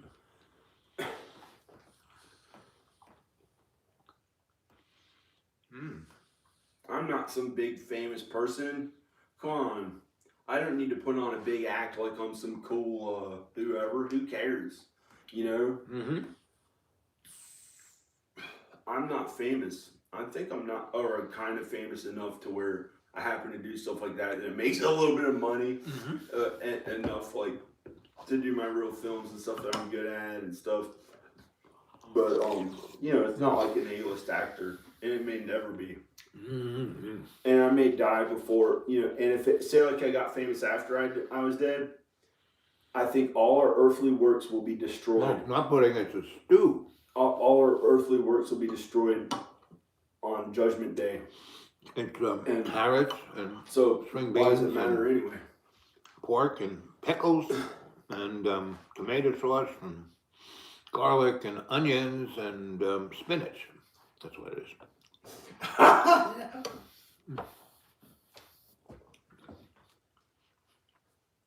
I sliced a pickle up and put it in. Kind of interesting. I can't even imagine going to some public place like they do some screening.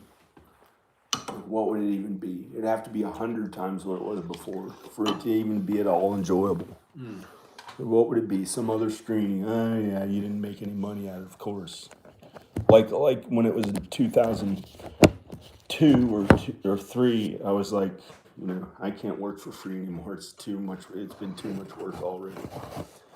And then to think that I'd have to go to one more of those screenings where they don't pay you any money no matter what the fuck it is. I can't imagine. That's why it's made me so unhappy. Because what would I enjoy about it? Oh, Seeing people watch your movie together. and getting something from it, They had to do all that work to get one little audience together. They have a screening like that once every 3 years. Like, what's the purpose of doing all that effort to have it be so small? Anthony, you're right about that. I don't know. Is that stupid? No. I've worked at that for since 1997. Worked at it since 1997. I moved to LA when I was 19. I did some of it growing up. And still to this day, if I want to have a movie, But if you had stayed in LA, you would have had a career. Yeah, but instead I had a wife and kids. So You could have stayed in LA. Wife and kids. God wanted me to have children instead. That's why I'm not an A-lister. There are people in LA that have children. You could have kids in LA. This is good. God has a different plan for people. I'm maybe not supposed to go to LA. I like it there. I know it's good for me. That's where I met my wife. Well, God had me meet Then my let's go wife. to LA. Come on. No, because where would my kids be? Where are my wife and kids? How about my parents? They'll be right where they are. But I think staying here, I did all the work to get the house okay enough. The house is great, man. The house is like Maybe amazing. Danica and the kids will move here and we'll get to be a happy family and live in the house. I don't think so. I shouldn't be a jerk. I was supposed to keep quiet about it all these years. And never be a jerk John, about A, it, you're so not a that's how jerk. it made me feel when I go out. You're not a and jerk. out there. And it's good that you get it out. It's bad keeping it in. Getting it I out. like to hear the accent I'm talking in right now. What you're talking? What I'd like to accent? hear whatever accent that was I just talked in a little bit. That was your And voice. see how that compares to how I talked in 2008 and how I talked at different times. And see if that has something, see what that has to do with who is in my life Mm-hmm. and who I'm closer to and how my accent changed a little bit based on who I was talking to in my life. If there's somebody who's always talking to the same people, they're gonna sound the same. But if you go out to California, like I did, when Danica met me, she thought I was from California. I don't know why. It must have been awful to think that. Unless you came from New York. No, I wasn't from New York. I was from here. No, But I don't know. but your parents are from New York. How they talked, how your grandma talked. You're all New Yorkers.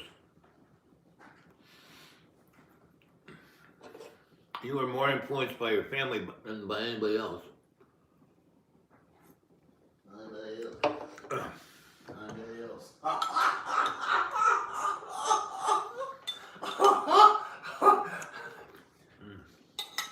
You're more influenced by your family than Nobody else. Oh no. I don't know what my stupid thing that I'm trying to do is. I don't know what my stupid thing I'm trying to do. Oh, I'm famous. I'm cool. I'm gonna go out there and be a big filmmaker. Fat as shit. Got a fart. Man. I don't know. Well, most of the filmmakers there were two things. There were filmmakers whose family were in that industry, and then there were ones who weren't. And the ones, and both who became any notoriety, were passionate about telling a story, right? So that's what this is. Why I'm doing this show is just tell a story, right? And why I'm doing this one particularly is to tell this story here. Just give the audience the real big picture of the relationship here. And it's a real interesting relationship because it's a microcosm of the world. And Anthony said, John is an honest man of the people. He is. He really is. And he really, you know, and I call him the canary in the cultural coal mine, you know. And so he's a lot like that character in Plato's myth of the cave, you know, where the guy's like stuck there and all he sees is this shadow. He doesn't even see reality.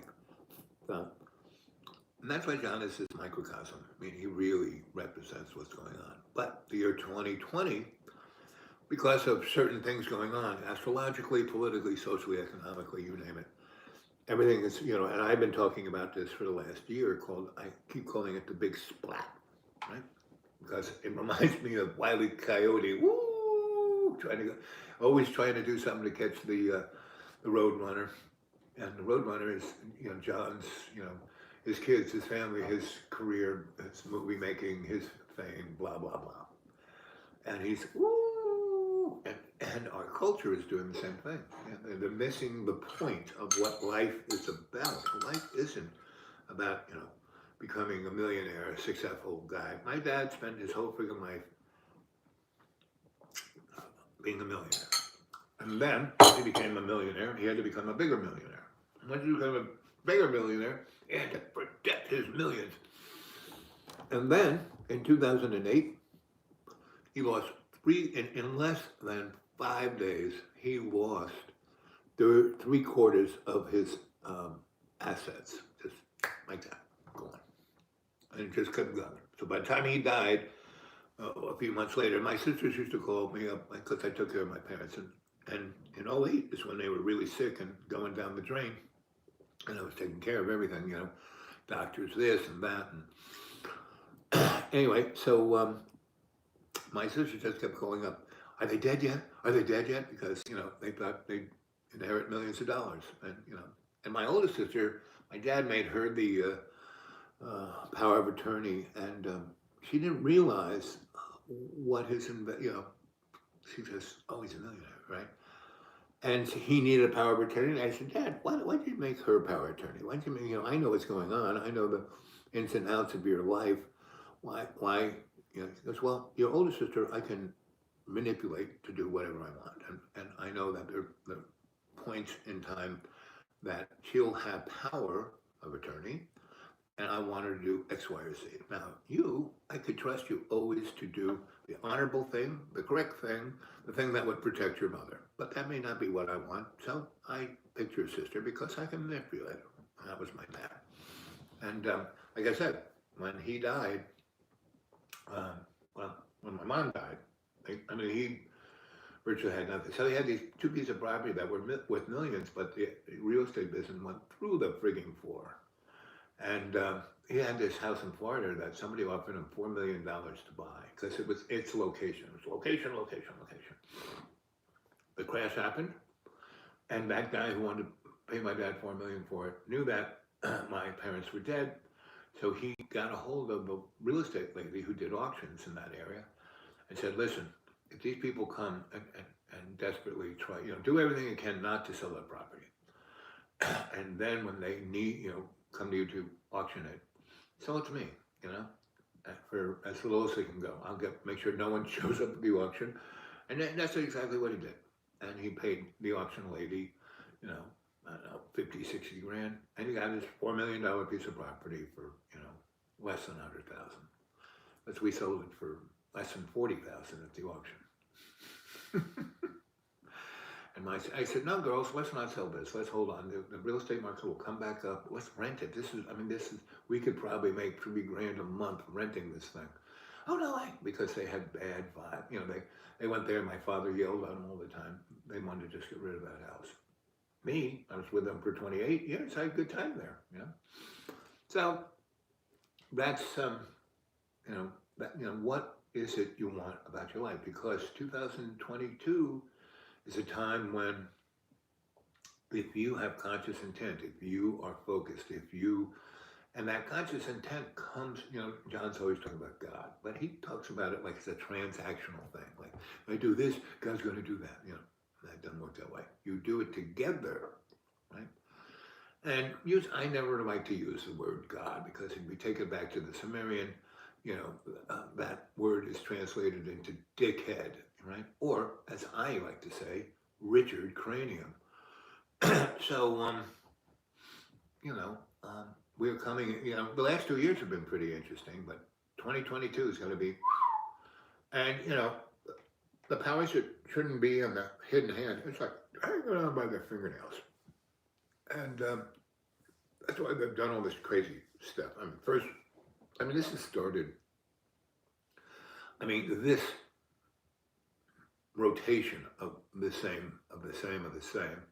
And that's what Shakespeare's, Macbeth, end of everything, everyone's dead, wars, killing, assassins, poisons, everything.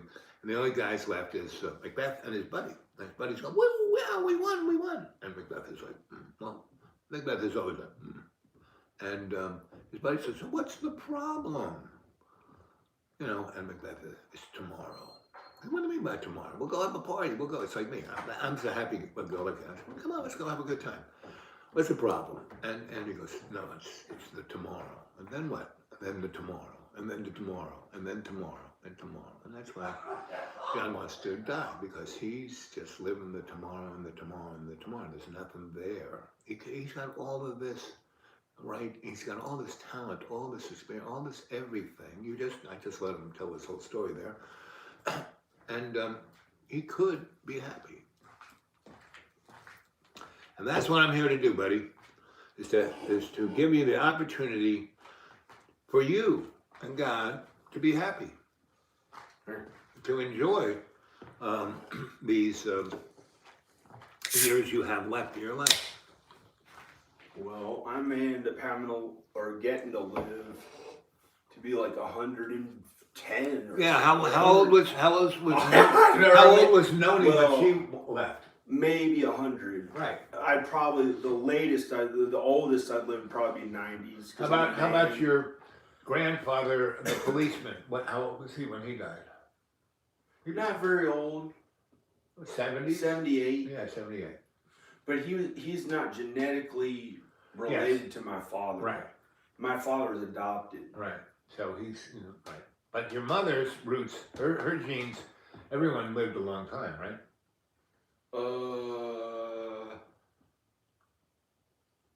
Yeah, really long time. Real long time. 90s, 100s. Right. And the next Besides my grandfather, who smoked since he was 9. Right. And he lived to be like 89. Right. So or 80, I think 89. Right. 89. But he was an interesting guy. He was an engineer and an artist and a musician, and he was a really interesting guy. Did you spend a lot of time with that grandfather? Kind of, but he was quiet. He got old. But later, I felt very close to him. I can't wait to see him in heaven. I talk to him sometimes. I didn't know, but I was pretty close to him for a grandparent. He taught me guitar. Right, that's cool.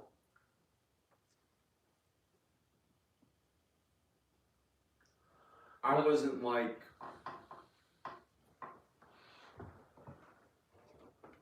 I don't know.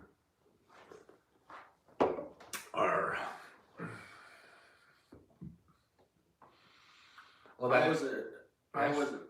What's that? No, I just was going to say, if you're hungry, that stew was excellent. I couldn't eat it. I didn't want it. Okay. I thought for sure there must have been a baby pig who somebody loved a lot, and then it got really big, and then they killed it. Like something about it, every time I try to eat it, it would make me feel bad or something. Right, Like well, there was something about that pig. Pretty much Did it make you feel that way a little? Like meat more, is meat like to you me. wanted to be a little bit more.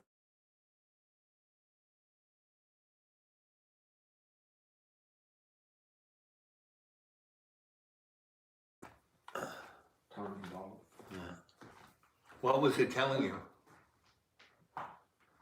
Was that a phone call? Somebody called, a spam call, or whatever it's called. I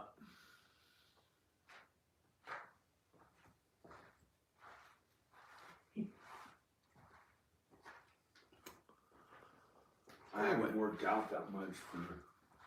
I don't know. What time is it? No, it's only 6:22.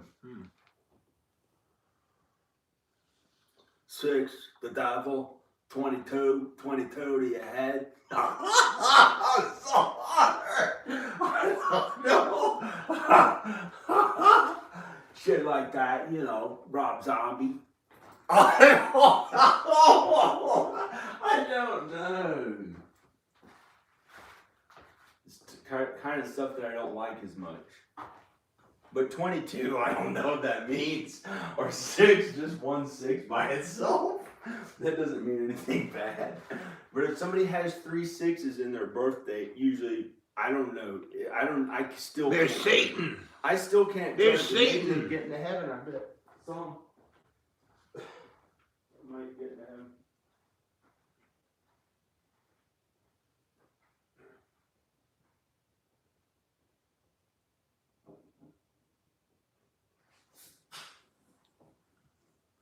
So John, you left me a email at 3:02 a.m.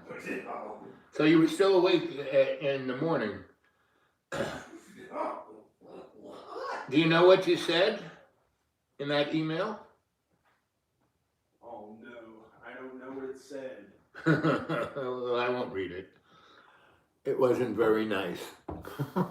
But he did it at 3 in the morning, and I wouldn't hold anyone to anyone's email at 3 in the morning. Please don't read it. I didn't. I had to wake up really early. Right. And then I fell back asleep. Yeah, I'm sure there definitely is a time delay there, MJ. Ow! It's more like a dimensional delay, you know? And we're working off the same server or router, or Wi-Fi thing. So I'm sure that's why there's some weirdness. But it's a lot more than that. Because this show, I'm liking the show because it's really capturing every nuance of this is what's going to happen to the human race. A bit of a lag. And I was talking to a friend today about what 2022 is about. And it's about anyone who's consciously aware, And this is a good example because we're seeing people who aren't consciously aware, don't even know what they just said. And then there is conscious intent, meaning what you're going to do, right? And unless you have that, and what conscious intent is doing something with love's co-creation. That's conscious intent. It doesn't matter what it is. So my conscious intent is to be better and better, to do my best in everything I do. And that's why I'm here. This is it. And so that's everything I'm doing here is like that stew I made, the best, right? Because I've been making it for 2 days, just a little bit. What'd you say, John? Lead singer Anthrax, the devil. And what does that mean, John? What does that mean, John? Lead singer Anthrax, Scott Ian, the devil. You're going to have to explain a little deeper than that. I got a goatee that looks like the devil goat.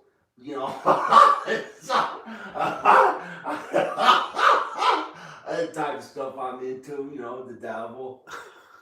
Oh, no. isn't the devil. I used to have a goatee. Yes. You know, surface physical things don't represent anything except the surface physical thing that it is. A goatee is a goatee. Just like Freud said that a cigar is just a cigar. So, You know, worship the devil. Worship. and what is Worship that? Jesus. What do you do when you worship the devil? I don't worship the devil. Then why did you just say that? I was joking about the people that really say it. Well, you know, everything that comes out of, you know, that if you read, I forget what part of the Old Testament, but they talk about Protect us from evil, what you God. say is important. And Freud said that the most toxic relationship is the joking relationship. Because when you joke, you basically say the things you're uncomfortable of saying. The truths, you know, just like Anthony said that, you know, and you are the man of the people, the honest man of the people. I don't want to get some attorney lawyer. Well, then don't. I just did you a favor and got you some serious professional opinions on your situation. That's all. And it's information that you can take or not take, use or not use. But if you could use it to put yourself I in, don't want to. you don't want to. You don't want to put yourself in a perspective where you can change your life.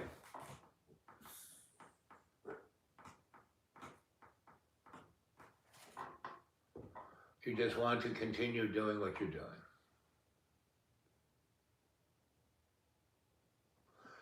And I would say a good point, you would be right in there with a good portion of humanity. I would say, 89% just keep doing the same thing over and over again. Politically, socially, economically, that sure is the case. We haven't been able to change anything. You know, we say we are, build back better. No, forget that,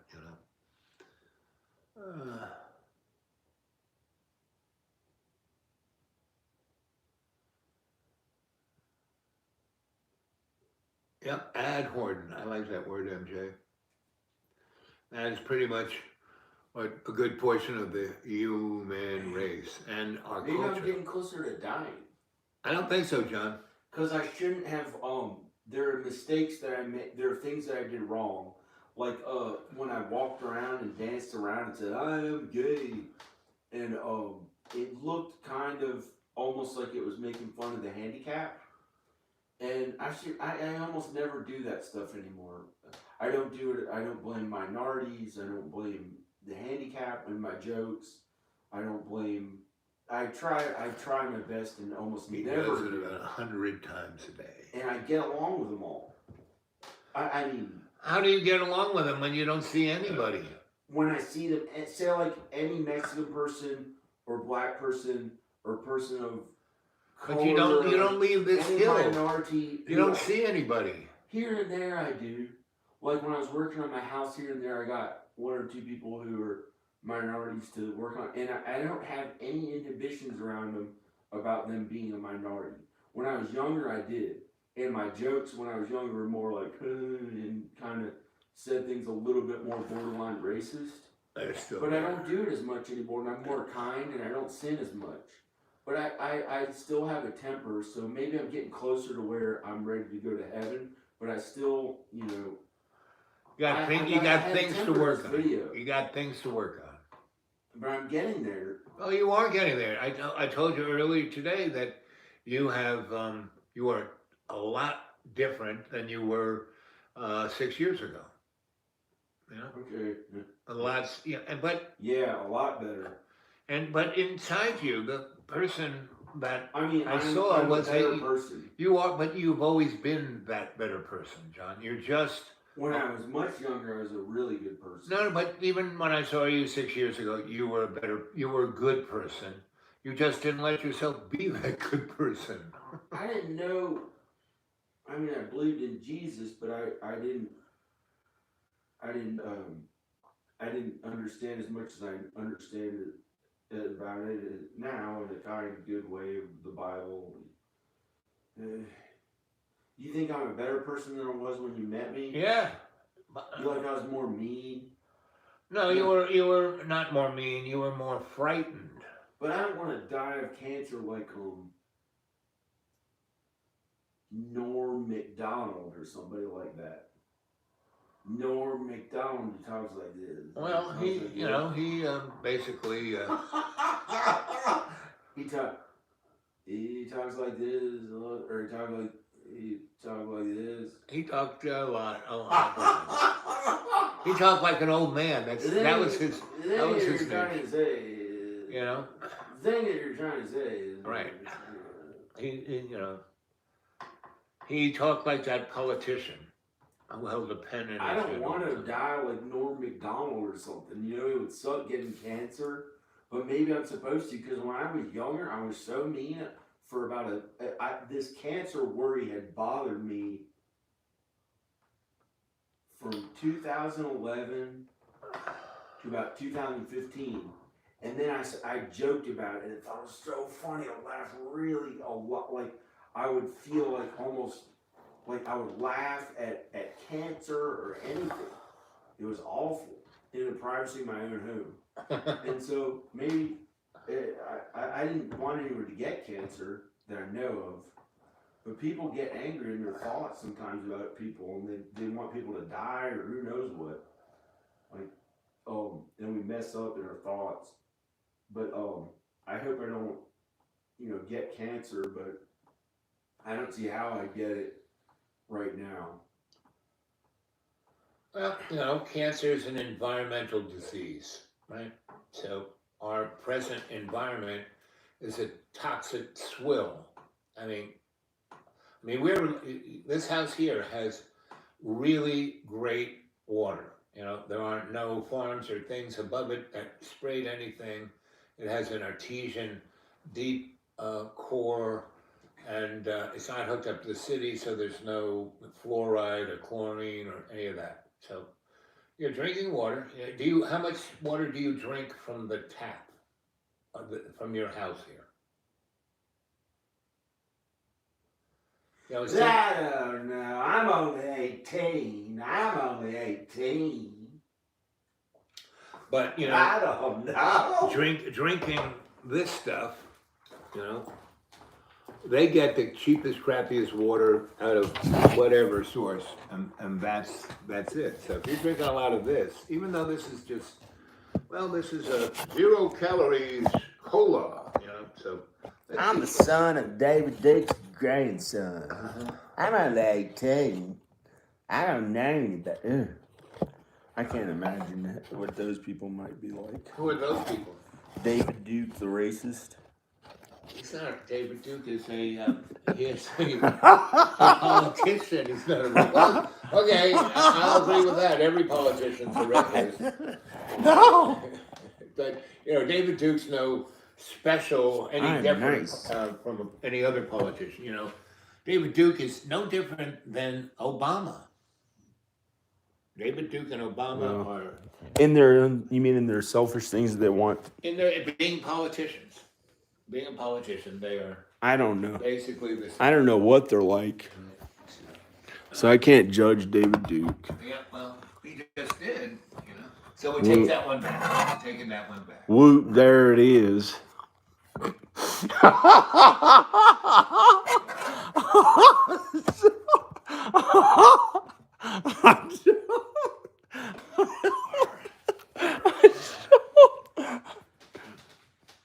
Oops, there it is.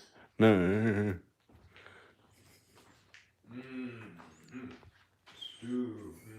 gonna have some more.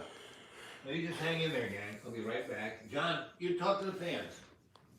I don't know what to tell them. They're You've been doing a great job. They're the people that watch your channel. But you've been doing a great job. Anthony called you the Some of them watch my channel. They watch your channel. A lot of those guys. What other famous people do you know? I'll come back and tell you. Right now, I'm going to get words. And I have to walk. See, guys, when I sit down or lie down too long, I can't move. But I'm gonna go in here and get some more stew. Do you think I'm an adept?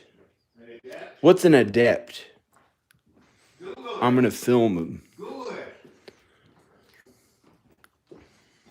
An adept. And an adept is a student. That's what an adept is. An adept. Are you a student of life, John? An adept is a student of life that understands deeply what love is, and not sexual love, but God's love. That's what an adept is. So, and an man. adept never, it's not about the adept. The adept never really talks. The adept will tell a story. Buddha was an adept. Jesus was definitely an adept.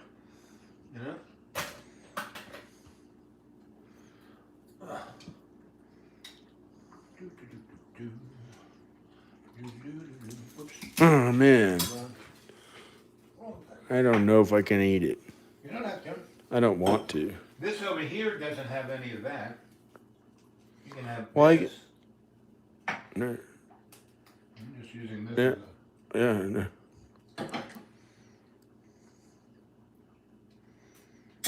Is there some way you can ask God questions? Sure.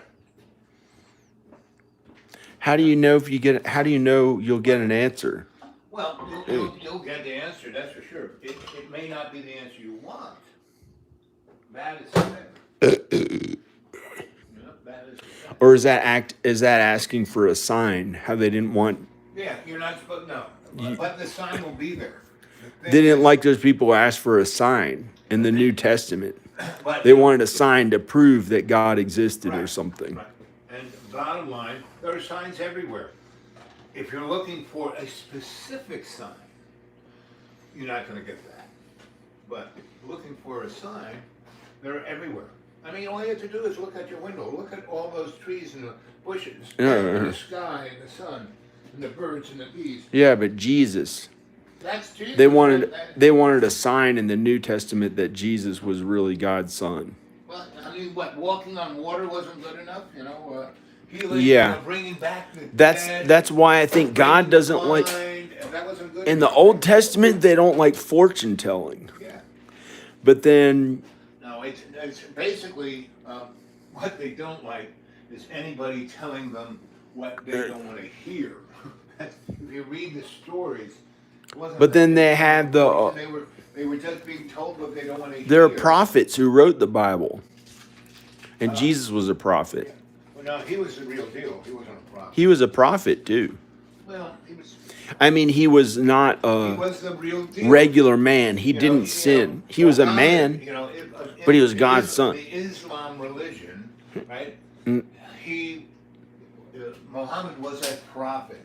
He actually was tight with God, and for his cultural position, he was able to have insights on how should people act. That's what Muhammad was. He wasn't Jesus. And bottom line, Islam really loves Jesus. Jesus is one of their main guys. Yeah, no. They just don't want to call him God. They acknowledge him as a prophet, but not as God's son. Yeah, God's son. And culturally, I can understand it. I respect all religions because I don't have to follow them, but I can be respectful, And when you're respectful of people, people are nice to you. When you diss them, make fun of them, be cruel to them, take advantage of them, then they don't like you too much.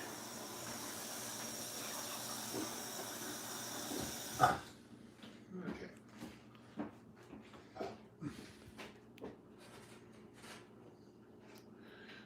Baby.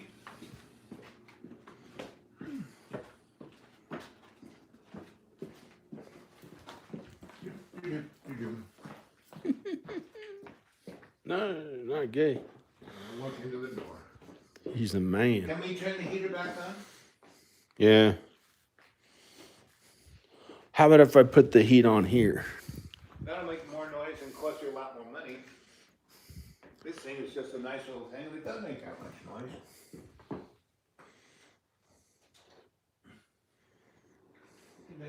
That's actually a lot quieter. It has been in the 60s, Oh, the weather outside. like all of December. Yeah, I know. All of December, Yep. I think. Yes, it has You know, been. We've had a few cold you know days. why? Yeah, the jet stream is further north than it normally Yeah, is. probably. You know, that's what it is. I think global warming is happening.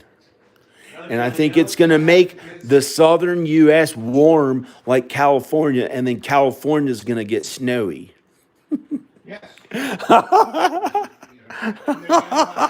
of people from that neck of the woods today, and it's snowing there. We've got a lot more snow than they normally do, which they need that snow for drinking water.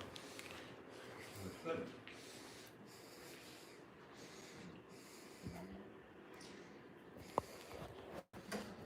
They're just not used to it. Hey, cool.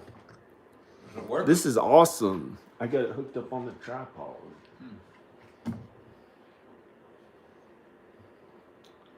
I'd roll it down instead of tilting it forward. Oh. Your phone might come out of that. Well, It's not like it's attached. It's just that little door. Why don't you roll it down?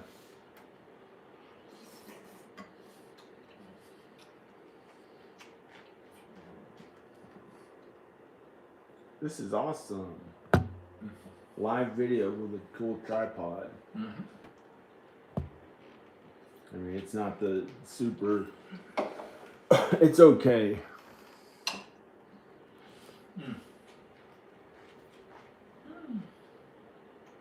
I'm figuring out. I'm finding out how to get my wife and kids, Oh yeah? How you or doing? Danica and my kids.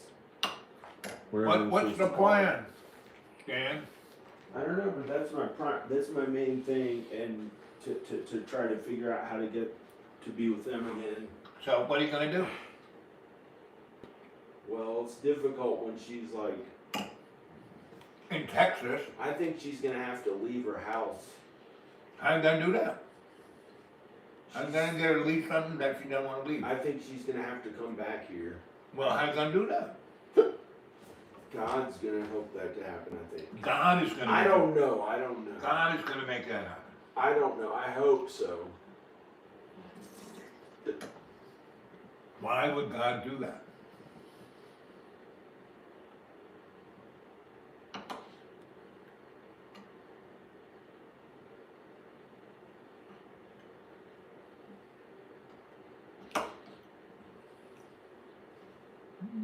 Good stuff.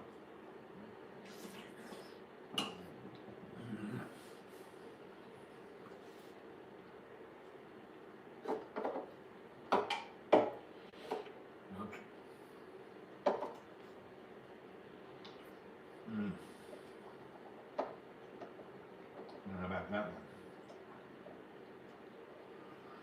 Those carrots are kind of thick.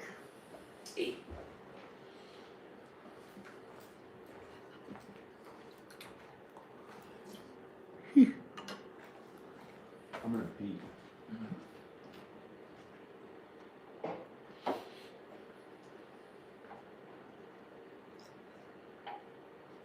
Arr.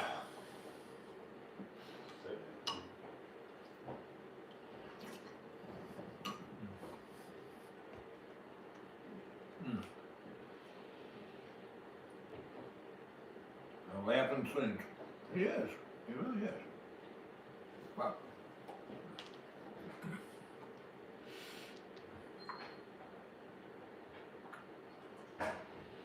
He wrote to me last night. You ruined my life. That's a mean way to get even with me. I hate you, Al. Al, I think I want to die. I feel depressed. She took my kids. It's your fault. I can't pretend anymore.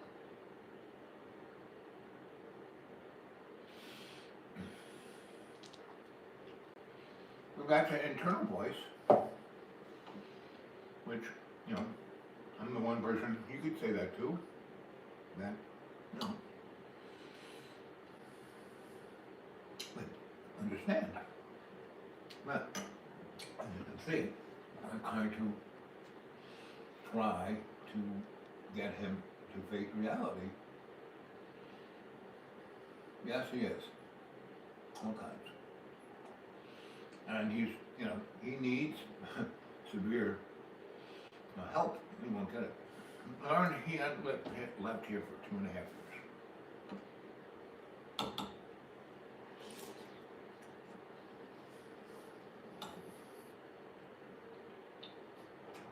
I mean, he had come down, he went to his parents' house for Christmas. But, I mean, that's why I'm here, to try and assist and get him to see, you know, I mean, if he really wanted his kids and wife, he would go to Texas and be there.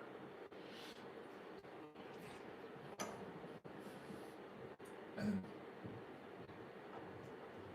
he said he went 7 times, but I was here, you know, he was there for about a week each time, give or take.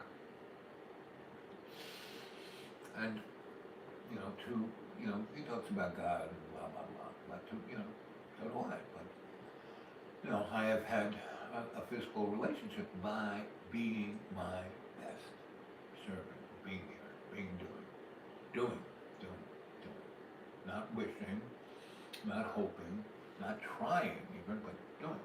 Now, I'm not perfect, I don't, you know, succeed, but whatever the outcome is, I see it as a positive thing. Whether it's, I fail, I've at least learned not to do that again, you know. And that is what has been the thing that has, you know, motivated my life. And I navigate. I don't like crash into things. I did that once, you know, when I was in the seminary. I read, you know, I couldn't understand the Bible and the teachings of Jesus, and I was trying to follow laws in the seminary, and you know, the church said, no, it's all about money. We're educating you to be a rocket scientist with the Pope. It's not about the poor. You can't help them. They're just things we use. I mean, it's the Catholic Church telling me this. And when I wouldn't let go of it, you know, they physically crucified me, tied me to a, you know, sprinkled pipe and beat me with 2x4s. But I was definitely a cheeky monkey. I rebelled, you know, I wouldn't do what they said. And that's why I learned you can't fight City Hall. You can go around it, go up it, go underneath it, but you can navigate around through, but you can't go through it.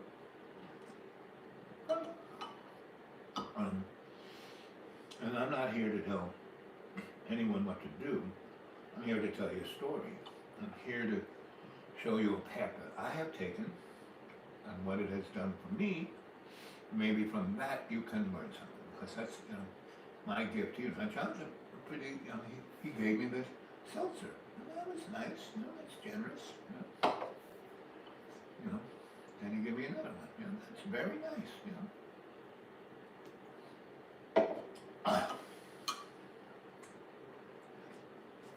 And this one was disgusting, but it's got a ton of caffeine. So he doesn't, I'm not drinking coffee, I'm just drinking these things that have 7 times more caffeine than a cup of coffee. So,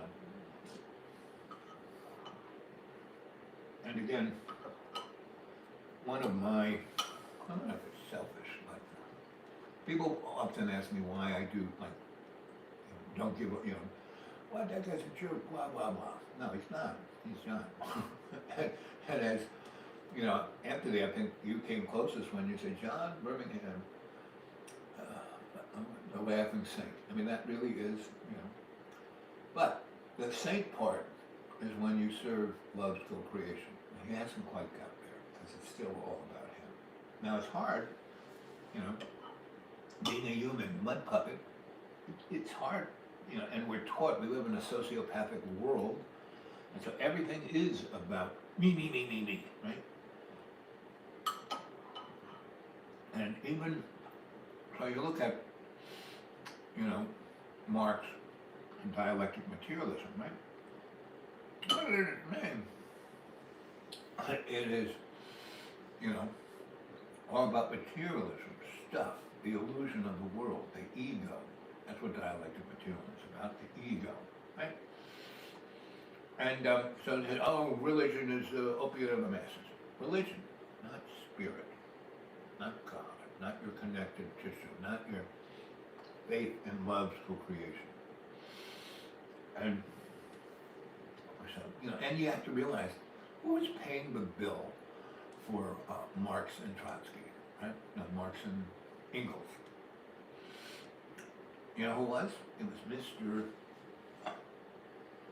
Moneybags Rothschild, a man who backs every war, both sides, so he wins no matter what. The man who always controls the message. He owns every media outlet.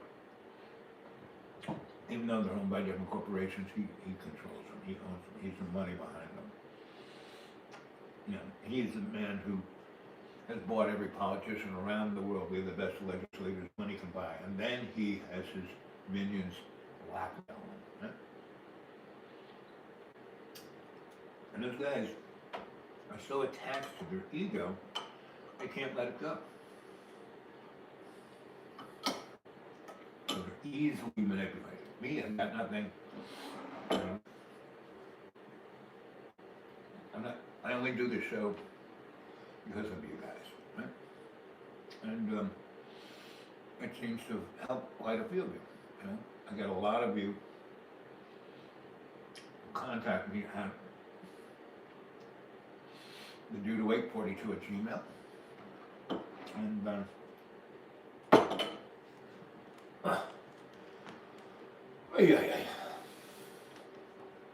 and we have conversations, and I've seen over the 3 years, give or take,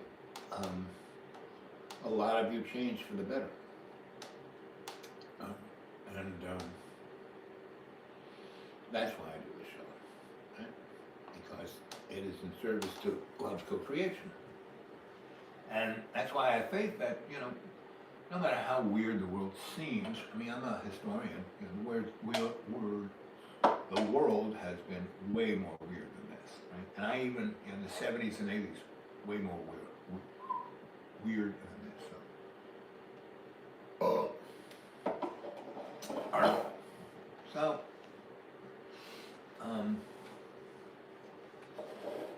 that's what we're talking about. Let's see, anybody got any, so, you know, this show was supposed to be about you guys having a conversation with me about what should we be going for 2022, right? What do you see? What do you feel about, you know, everything you've just experienced in 2019, 2020, 2021, whatever you experienced? How do you feel? What's going on in your neighborhood? I want to hear that. I mean, we just had the Alan John show, and now the time to select.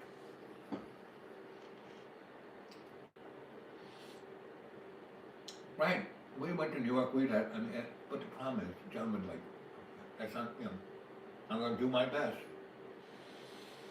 to, you know, get John to somewhat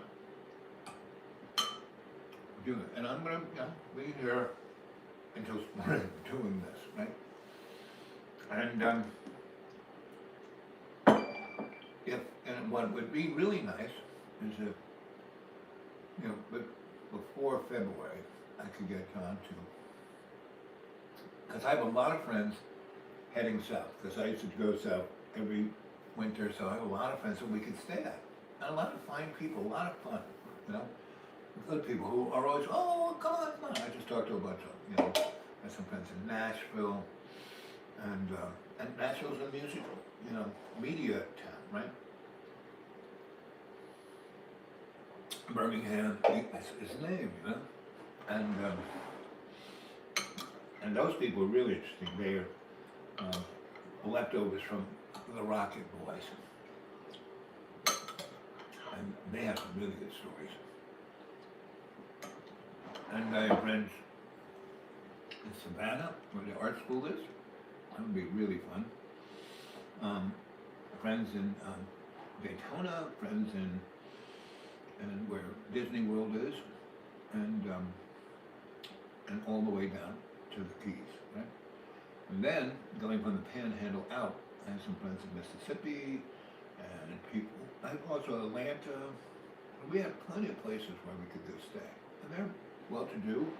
You know, we went out to sleep on the floor, and we have a bed, at least a couch. And so, we can have a lot of fun. My John goes, "What? Why should I do that? None of those people make movies, you know. So how could I make money? You know?" And that's the thing I try to, is my biggest thing to get John to see that everything about it isn't movies. And if you're really serious about your family, I mean, it's like amazing. He goes, "The only important thing is my family. I want to be with my family. I love you." Well, then why aren't you? Why aren't you in Texas? "Oh, I hate Texas. Why should I go there? There's nothing there for me." But except your family, you know? Well, they should come here. Do what I want, you know? That's not how it works.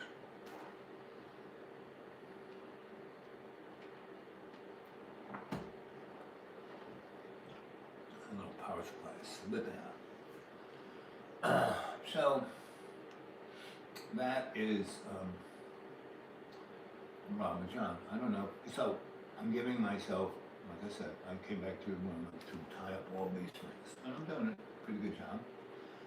I've hit the majority of everybody and, you know, looked at what they're doing, saying, same thing, just what I'm doing here, I'm doing with all those other folks. And they're on different levels and they're not, you know, nobody's the same, you know, but they're all doing the same thing. That's the interesting thing, right?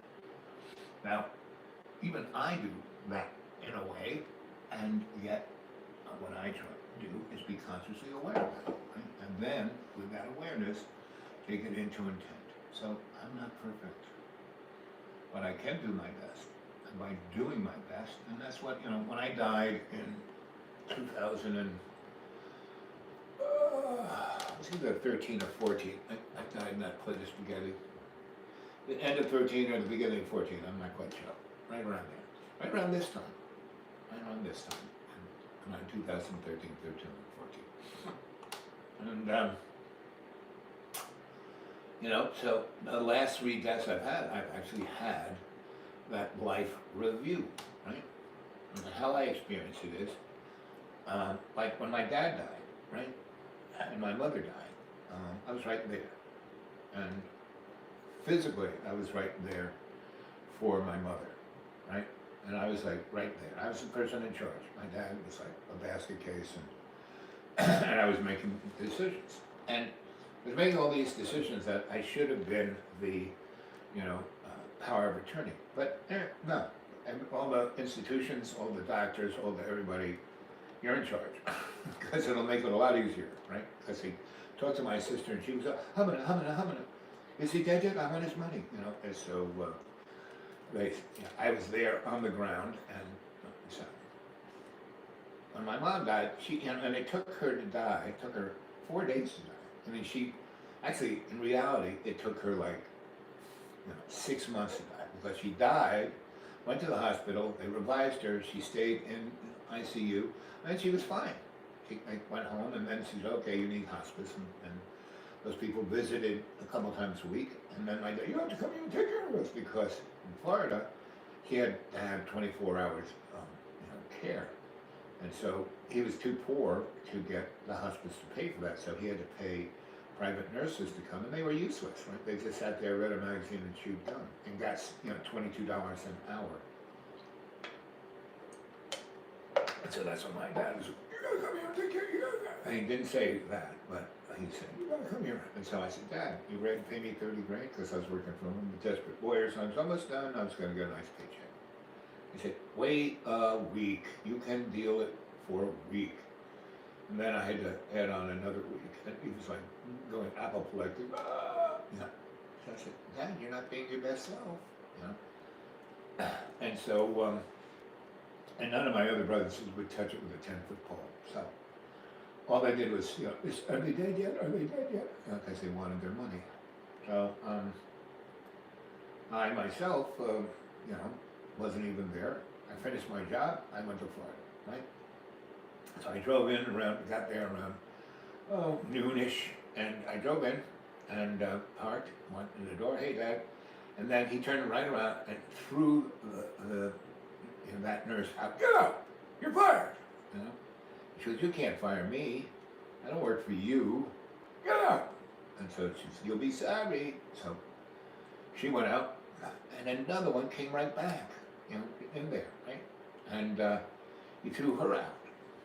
And like all this happened within an hour, and I'm sitting there, and my mom is in pretty good shape, These girls aren't even taking it, she's sitting in the kitchen playing solitaire. And I come, oh, and she goes, oh, Dad, I do.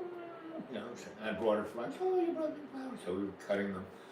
So I'm hearing him scream at, go out and watch, and fires that one, and then he throws out the second one. And then within, so I got there about noon.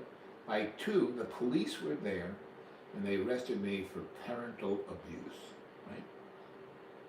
I've only been there 2 hours, right? So there's a nurse,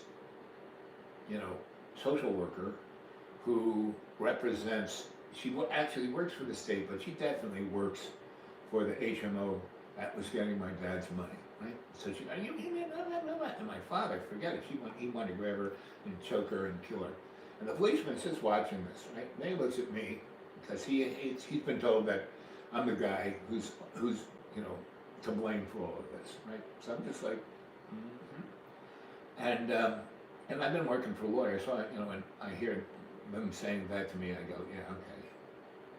So anyway, he goes, kid, come here, and let's go outside. We go outside. So I go, your dad's a real asshole, isn't he? I said, yep, because you just got here, didn't you? Because one of those girls said, you just arrived and then they got fired. I said, yep. I said, so it's your dad bringing about his money. Yep. So you're the only stable one in the family. Yep. Now this is a good cop. I mean, you can read all of this by 15 minutes of watching my dad and this lady go on, and me just kind of like watching it. And so he goes, okay, I have the authority here, she doesn't, right? So that's what we're gonna do. I'm gonna grab her and pull her out of here. Here's my card. You go get some people. He goes, I know the whole story. She works for the state, but she's getting money from the company. I mean, this is what I do. I see it all the time. I've seen it happen in my family. I know about, everything. Big pharma, HMOs. He was, he was like RFK. Go after the medical stuff. Anyway, but he's a cop, so he doesn't do that. But he tries to do his best. So here he is doing his best. I tell you, do your best. So he goes, here's my card. This is what I want you to do. I'm going to grab her out. You go, however you do it, find some other people who will take care of your money and take care of the legal need. The court says your mother has to have somebody here 24/7.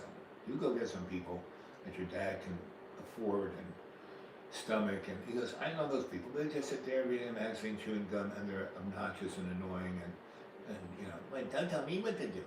So he said, I understand, no problem. So I said, fine. I said, so where's your house? He goes, look to me, you been a policeman? I said, well, I work for them. But, so where are you, where are you? And he goes, really, I'm just, over the bridge near that shopping center. I said, wow, do you go to Sunset Diner I eat breakfast there all the time. I said, I'll see you tomorrow. I'll keep you informed. What time do you have breakfast? He goes, about 9:30. I said, that's me. I'm not an early morning guy. At 9:30, I can get there. I said, I had the best blueberry pancakes, the best, they had the best, it was the best Jewish dairy restaurant that wasn't in Miami or New York City, right? Really good.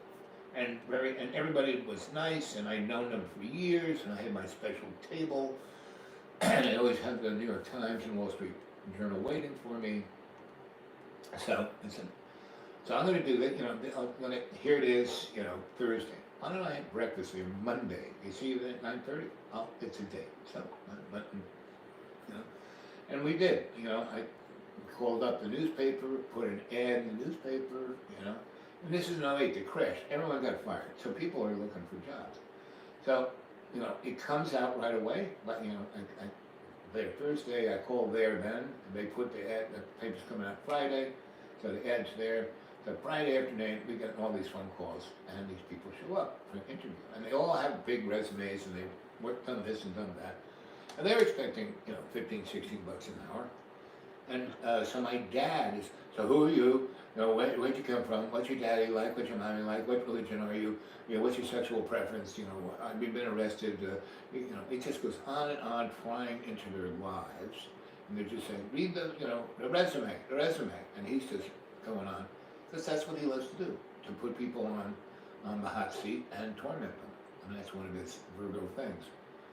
And so, then, after he does that for an hour or so, he goes, so, I'm willing to pay a little piece of paper, writes down, and every one of these women, he puts down $3.50. And they jump at him to kill him. Maybe you go through all this for, what, you nuts? I'm a professional. Right? Well, we saw lots of people. He just was in his heyday. Because my mom, she didn't need anybody to take care of her at this moment. And, so, I'm watching this thing. And so Friday goes by, we see about 8 people. Saturday goes by, we see about 20 people. And there's this one lady who's really very, a sweet old grandma, white lady. She doesn't have any degrees, and she has, helped her mother and her aunt and her grandma and her this and her that, and then she started helping other people. She didn't have a license, she didn't have anything. But I could see this lady, A, could cook, B, could clean, C, was amazingly empathetic and sweet and nice. And the big thing was, one of these other people in a suit and, typed up resume came. My dad talked to her for about 20 minutes, and he couldn't get a rise out of her, but then the ding dong, and this other person in the suit came, and so I took that lady to my mom, right? And so the lady sat and talked to my mother, and my mom's going, do you play gin? And the lady said, yes. So they start playing gin, and then my mother says, do you bake? She goes, oh, do I ever? And she goes, let's make cookies. So my mom and her make cookies, and that's when I said, this is the girl, right? So the girl in the suit doesn't last 40 minutes, and the screaming and the crashing of things go on. Well, we're just starting to eat the cookies, right? And my mom's, I'm not supposed to drink coffee, but I got some, Irish coffee in a bottle. And so we're drinking that and eating these amazing cookies my mom and this lady made. And the crashing happens. I go in there, and the lady's trying to kill my dad, and he's trying to punch her, and I use my outside voice, break it up, and say, you can go, lady. And so, and she goes, and he goes, and I said, Dad, the lady with mom, that's the one. That's her first person. He goes, what? That old lady, she does, she didn't have a resume. She wasn't wearing a suit. I said, no, but go in there and see her with mom. So he goes in, and they're playing cards, and they're drinking, Jack Daniels and eating cookies. And he has, my dad can have epiphanies. Normally he'd be the asshole who'd say, but I make the cookies. And the way my dad makes cookies, he just slops shit together, puts them in the oven, forgets about that, and they catch fire. And they're like, a briquette, and that's what he calls a cookie. Now he tasted, wow, that's a good cookie. And he goes, do you cook as well as you bake? And she goes, oh, do I ever? I make a really great pot roast. Do you like a pot roast? I saw that you had a chunk of meat and your thing and potatoes, and why don't I make dinner tonight? And he goes, yeah. So, this girl's smart. She knows, how to get the job. Anyway, so she makes a pot roast, and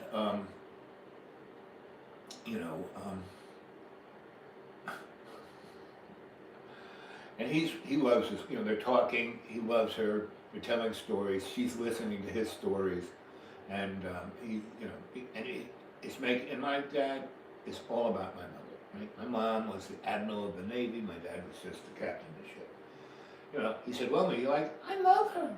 Let's hire her." And so that was it. Mom said so. That's it.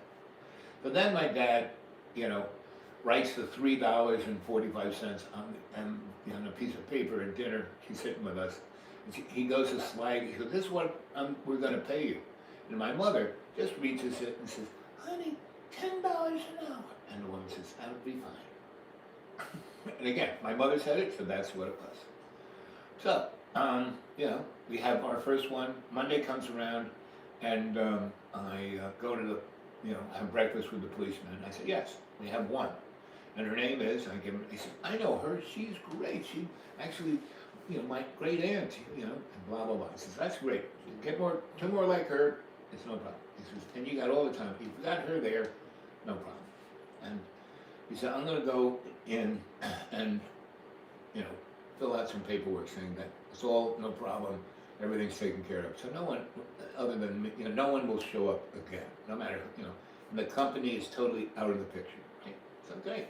So we finish our breakfast, and we, you know, he goes his way, I go my way. We go back. My dad's interviewing more people. He's already had like 3 interviews, and you can see the skid marks on the driveway from the people getting out of there because they're so pissed off.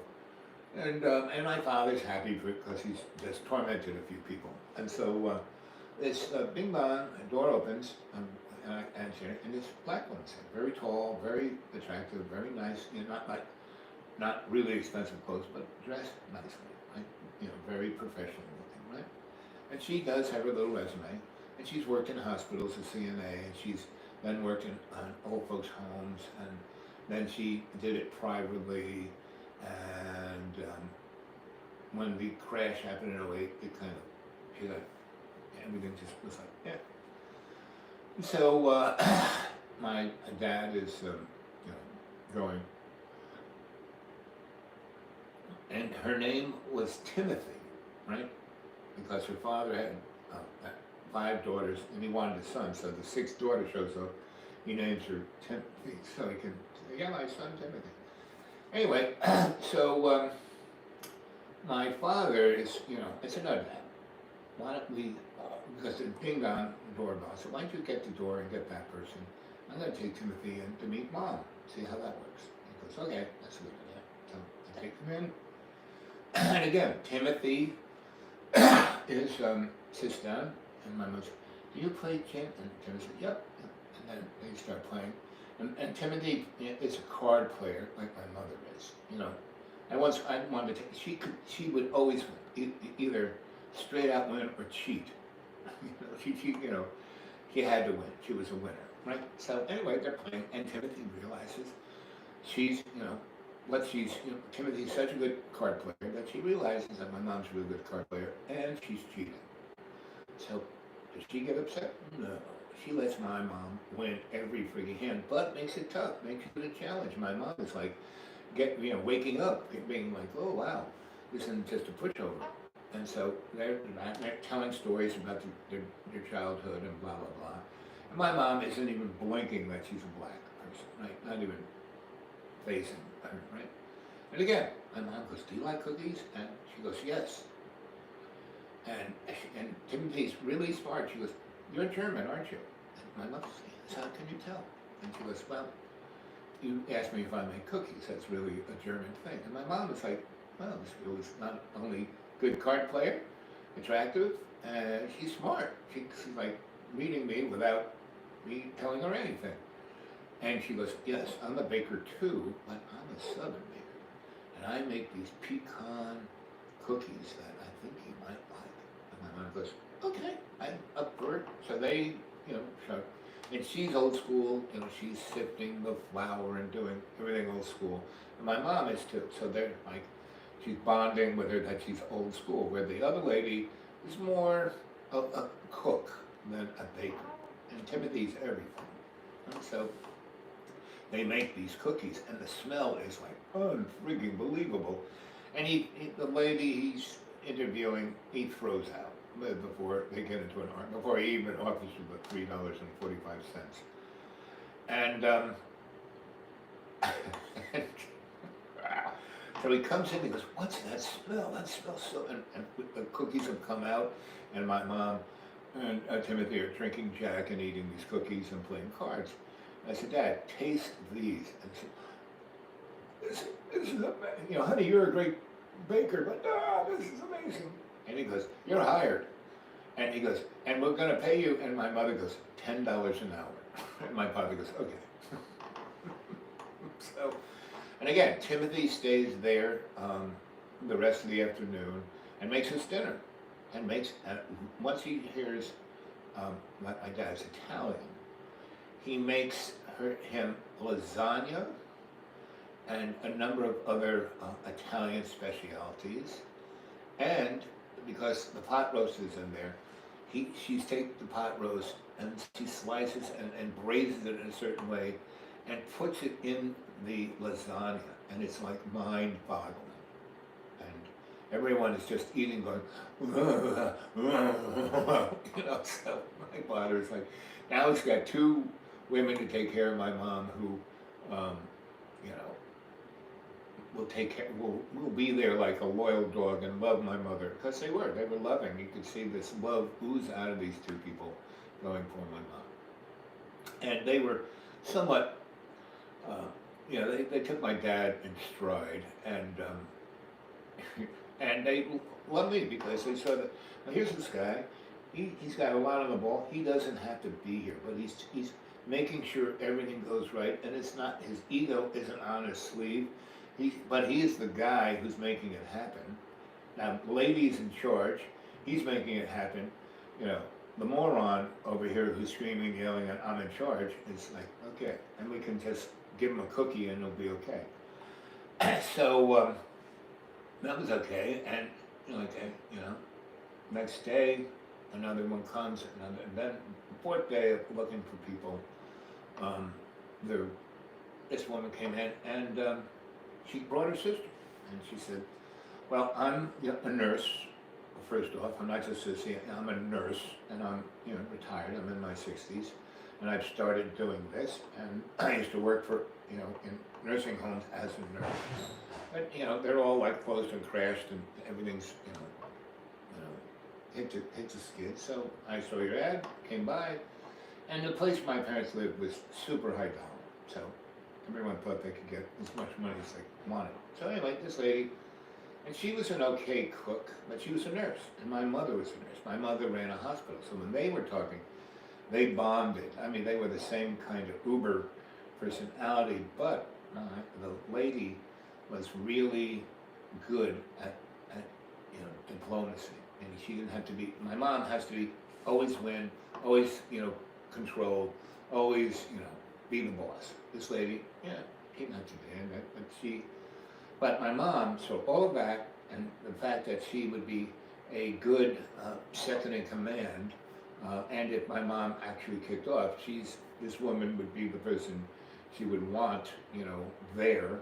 So, yeah, that's the one. And her sister was a really interesting person, because this woman was as white as you could get, you know, was totally wasp. It's like my mom, you know, Irish German kind of thing, and she was like that. But her sister was Cuban, right? And after she was there a while, I asked the story, so how did this happen?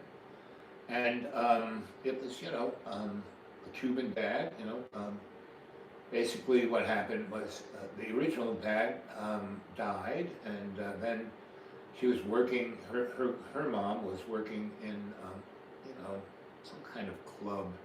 And this guy was a, you know, singer, dancer, blah, blah, blah, swept her off her feet. And instead of just having an affair, they actually kind of liked each other and was with each other and blah, blah, blah. And bingo, out came this girl. So the nursery girl is like, you know, middle 60s. Her sister is like in her 40s, right? And she's definitely Cubana, right? But very nice, very sharp. But what she is, which is amazing, is she is scatological. She loves cleaning up shit. Just cleaning, right? Now my dad had this very weird thing in him, which I have a little bit of. His blood needed to be totally taken out of his body and new blood put in. You know, it wasn't like he was, you know, as bad liver, and he was on those machines now. They took all his blood out and put all brand new blood in of a 20-year-old. I have no idea where they were getting a 20-year-old blood, a whole body of it. I didn't ask. But my dad, because of what he did in the Air Force and his connections, he got kind of health care that even rich people don't get, right? So anyway, he had this thing done, but it cost him, he had no control whatsoever of his colon. He would just squirt it out like a fire hose. And he would wear these kind of baggy shorts where we got thrown out of every Walmart's and supermarket. And my dad liked to go shopping. He liked to just stroll around and see, look at, not really buy that much, but oh, look at that. And he would like lay down a river of brown on the thing, and people would be sliding everywhere and be covered in mud flood. And he would just kind of hold his pants out a little bit so he wouldn't get touched, but it would just squirt out all over the floor, the concrete floor of Walmart. So every supermarket, they had like a picture of his face with a line through it, so he couldn't go anywhere. So he was disappointed with that. But he did that in the house too, you know. And so this lady just went around with a bucket, like catching it and cleaning up after him. It was like, it was, you know, again, another great, movie script to be written. And so that's going along great for about a month and a half. And everyone's happy. And my parents, so my mom was quote unquote, had dementia, but she didn't. She just did it so she didn't have to talk to anybody. But anybody what she wants, to me, what book are you reading? What are you thinking? What are you writing about? Let me see what you're writing. You know, let me correct your spelling. So anyway, but my dad would walk in at breakfast time. My mom would look up and goes, "Who's that man?" "Me, it's me, honey, your lover boy, blah blah." "I don't know you." I mean, she just did it to fuck with him, right? So, I mean, that's the kind of mom I had. And she didn't want to talk to anybody. If you weren't somebody that was going to interest her, but those three ladies, they were having a nice time, right? So we got a nice thing. Timothy was a night person, so she'd be there at night. And my dad was freaking out about my mom because she wouldn't sleep at night, And Timothy said, "Listen, you got 4 bedrooms, She used to call me Mr. Owl. They all call me Mr. Owl, Mr. Owl. And I was the person, if they had a problem or issue or how are we going to do this, Mr. Owl, what should we do? So all 3 ladies, they called me Mr. Owl. And the nurse called me Doctor. She goes, you have a doctorate, don't you? I'm calling you Doctor. Dr. Owl. The other 2 called me Mr. Owl. She called me Doctor. It was all in fun and games, right? So especially the nurse lady loved to call me Dr. Owl when people of authority, like the county person would come by once, the person who was running hospice would come by. So there were about 4 or 5 people, and the police guy would come by, right? And he stopped, he was seeing me at breakfast, so he came by twice and saw everything was hunky-dory. And he knew that one lady, and so he said, you're fine, you're good to go. You're doing a good job, kid. And you're dealing with I would have shot your father already. So anyway, so everything's great, right? And so one night, we're having dinner, and Timothy often got there when that other lady was there, and they would cook dinner together. That lady would leave, Timothy would finish up cooking, serve the meal, be there, and then clean up, and then she'd play cards with my mom, and then my dad would go to bed, and they would bake and play cards, and all was good. So anyway, we're all sitting there talking about this and the other thing. And my father wanted to ask Timothy about, something that we were talking about growing up, right? And so anyway, my father, and he kept always almost stuttering. Sit down, John, come on in. Hi. Did you already have a drink? I'm still drinking that one. Okay. I'm a slow drinker. Yeah. Anyway, so we're sitting there at dinner, and my father's trying to ask this woman, Timothy, about something, and he goes, nigger, Why'd you say that? because it's a story. It's part of the story. Your father said it? Yes, to this lady who was black, who was the nurse for my mother. And he couldn't, her name was Timothy, and he couldn't get it around her head. This is a woman named Timothy, and so he was a nigger. Oh, that's terrible. It's what it is. And so Timothy looks at him and goes, okay, all right, I'm just gonna go outside and smoke a cigarette. Whoa. So she gets up, walks out, goes to the garage, and is out front smoking a cigarette. I said, well, Dad, that was a good one. And he goes, I just couldn't say her name. Why is she named Timothy? I just can't. And I said, Dad, why don't you just say Sweetie? From now on, just say Sweetie. He said, that's a good idea. I said, I'm going to go and tell her that and kind of smooth things out. Yeah, you go do that. I said, you might even apologize. I said, no, he wasn't good on apologies, except to my mother. And my mom would say, saying you're sorry is not good enough. You know. Anyway, so I go out there, and she's not smoking a cigarette, she's smoking a blunt. And so she looks like she's about, I said, no. Hand it over. So we're out. No, Timothy. Your parents didn't smoke weed, right? No, come on. No. Yeah. No. They were from another universe. Mine were from a different My mother generation. drank like a fish, but she didn't smoke booze. It was a different generation. Right, way different generation. My And mom from was New York, my mom was born in 1890 from upstate New York. 1890? Yeah. No. Yeah. Well, 1899. I mean, before the 20th century, she was born. 1899? Yeah. My dad was born in. What? My dad was born in 1909. He was? I mean, yeah. I think my grandfather was born 1909. Right. So that was my dad. My mom's dad. My mother had me when she was almost 60. So anyway, back to it. She did when you're on. But I wasn't almost 60. She was almost 60. Hey, Right. So, maybe I can have kids with Danica still. come on, John. Maybe You it's possible. got to get off that. Unless you go to Texas, live there, and prove to her that you're committed to her and her alone, and you'll go through hell and high water, you're never getting back to Danica. Period. Now, you may see your boys, because they're getting old enough to make up their own mind. Like your son is old enough to come here on his own rights, you know?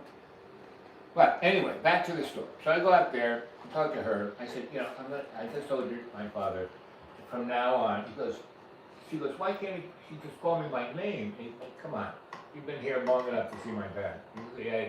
I said, from now on, you are going to be known as Sweetie to my father. And she goes, drop the camera. Yeah, I thought you would. And so, anyway, I thought I would set it up right.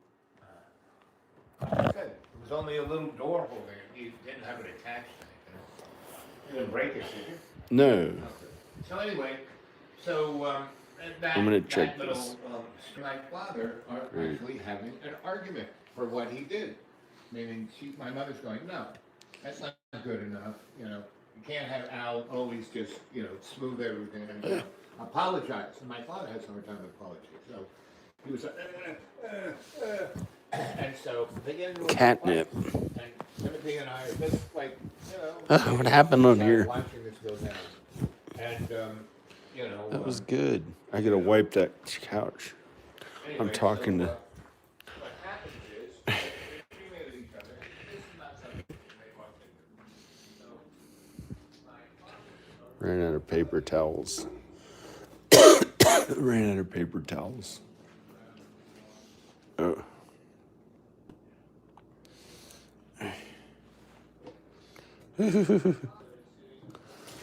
It's a little messy. I'm fixing a thing.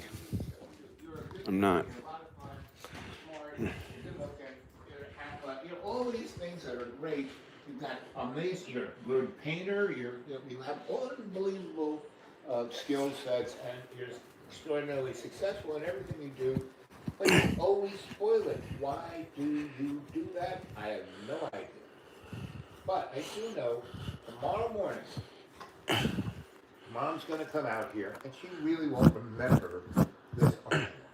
And she'll go, "Who are you?" You know, and Hi. instead of you getting all anxious and then being twisted for the rest of the day, just go over, "I love you, sweetie. I'm your hubby. You know me." And then take her and sit her down at breakfast, and we'll, you know, the morning lady will be there, and we'll have a nice breakfast, and you know, that will be that.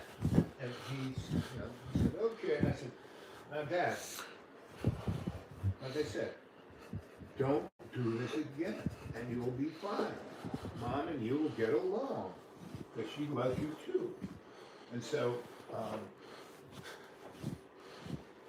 he does that, Huh. and I give him the thing, you know, do your best to be your best. And don't be the asshole you are.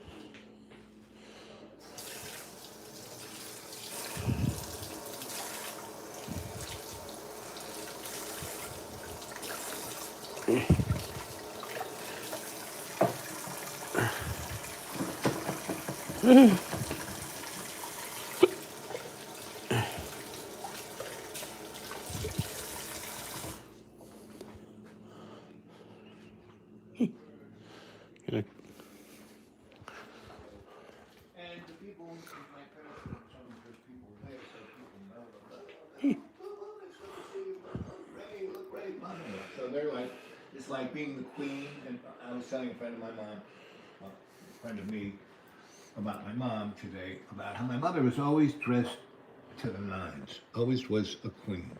Huh. What are you doing?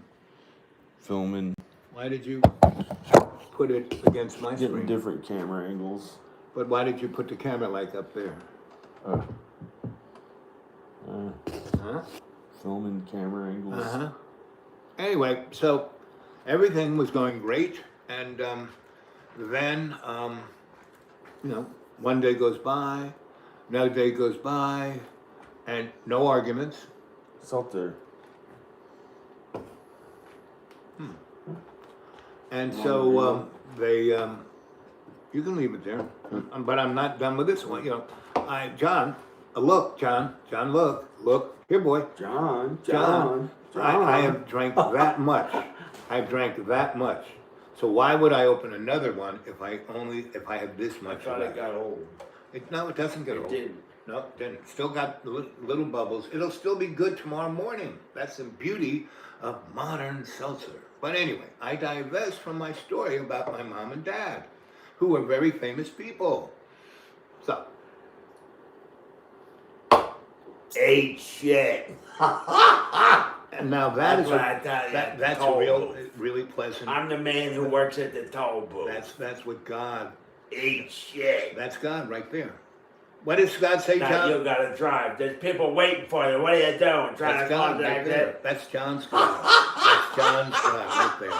That's how John treats his wife. That's how John treats his mother and father. That's how John treats his kids. That's how John treats me. So anyway, back to my Not dad. you. I wasn't talking about you. I was pretending. I was pretending to be the toll booth person. I didn't mean I was talking about you. My name's Al. It's 1988. No, he never talked that way. He was good looking. He had a good looking face. He was good looking. I pretty much talk the way I talk now. But anyway, back to the story. So what happens? The next month, my parents are sweet and nice and lovey-dovey for the rest of the month. Everything is perfect. Unbelievable. Nothing's wrong, right? And then, one night, you know, Timothy comes in and goes, "Mr. Al, you got to come here. Something's wrong with your mother."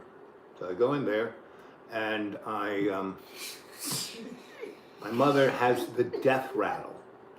The death rattle. What is the death rattle? The death rattle is when the dynamic of your lungs changes and they fill with liquid, and the rattling sound you have is the noise of the bubbles in your lungs, and extraordinarily painful.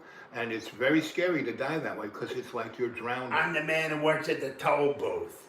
And You look like a cow taking a shit. That's John's empathy. That's how much John empathized with the death of a man, talking about the death of his mother. What are you doing? You're stopping up the line. You know? Go.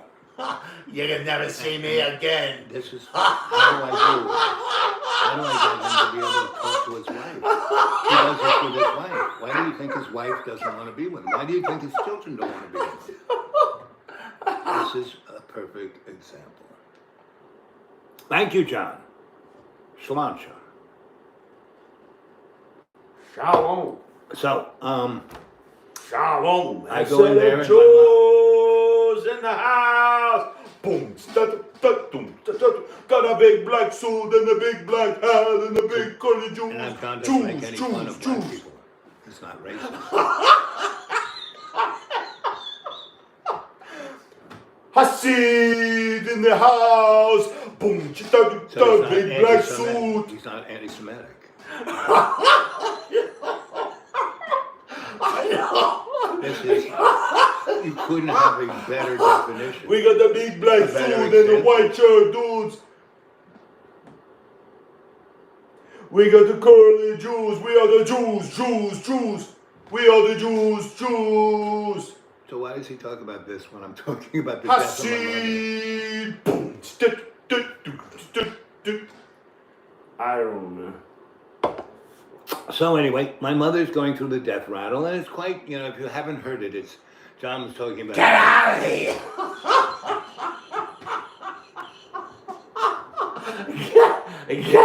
Get out of here! It's a death rattle!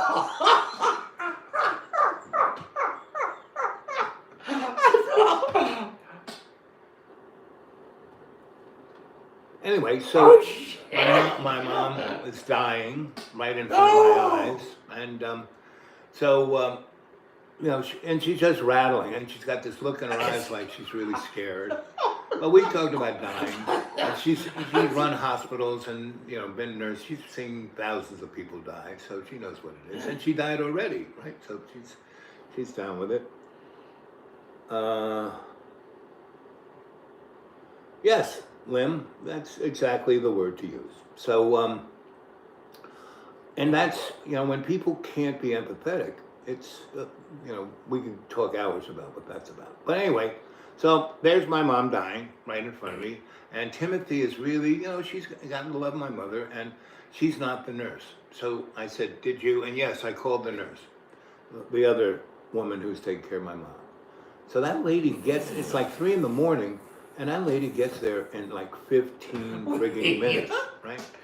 Now, the doctor, because had been an EMT. And we got the curves. Got a big black suit and really tall. We the Hasid Jews. We got the big black hat and the Hasid Jews. So, this is called anti-Semitism. It's like, being racist, that's what this is called. It's not entertainment, And we got the Beastie Boys in the music video too. We are the Hasid Jews. Okay, so the lady comes walking down Avenue U. I've already shot my of mom. Brooklyn, New York Because City. her blood pressure. Hey, we got a big black suit. 160 Hey, you want the water balls? You want the water balls? So basically, they had this pack of EpiPen of morphine, right? Cheese.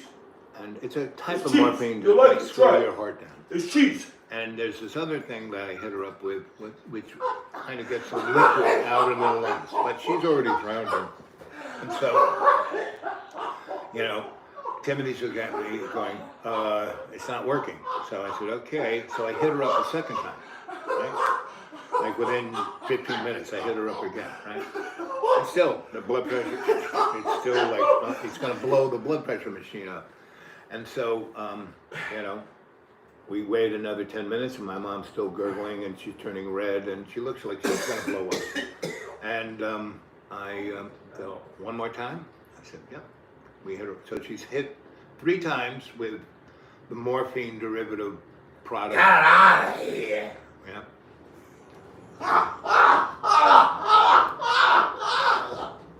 Oh, that's me.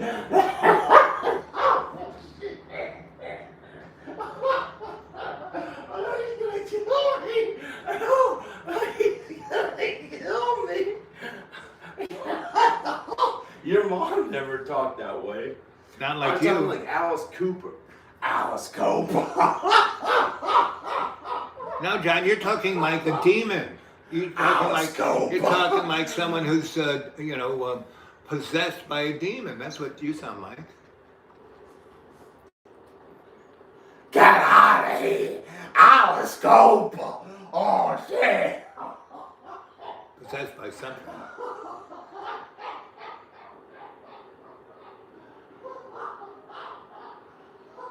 Pretty much. That's it.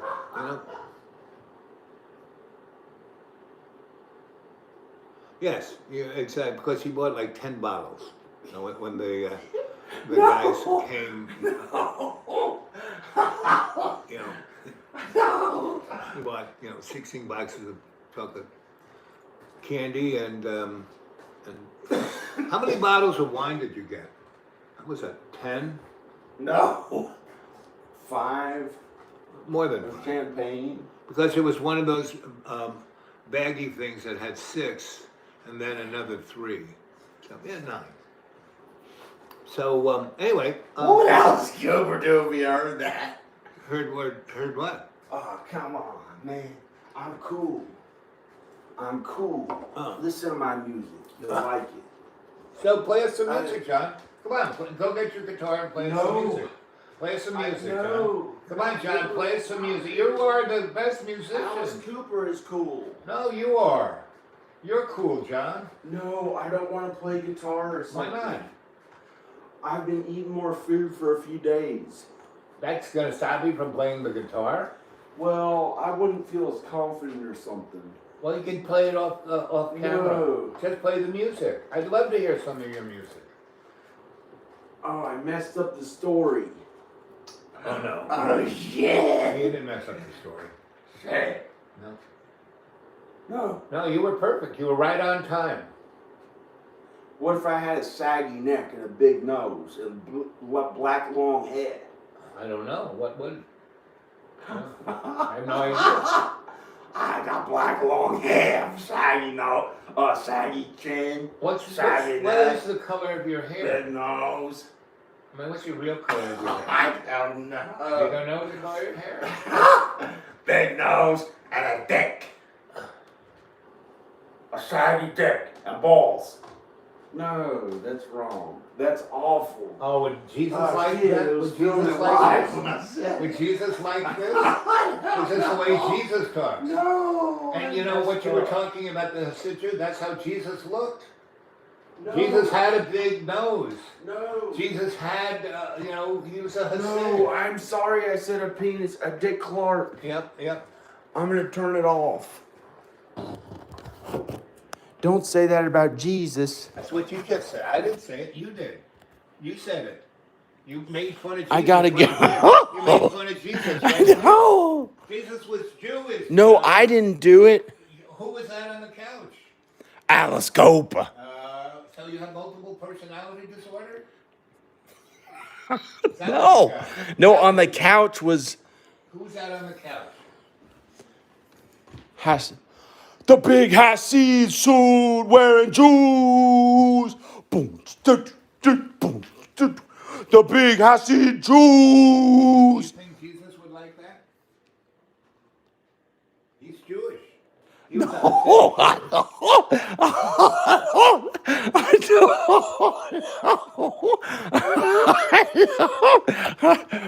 I want to make a music video about it, and I'm thinking about how to do it. I've been thinking about it here and there, and I think it's funny about the Jews, but I really got to stand up for Jews if I do it somehow in a kind way that's not mean to them. Like says what I really believe about Jesus. I think some of them get into heaven.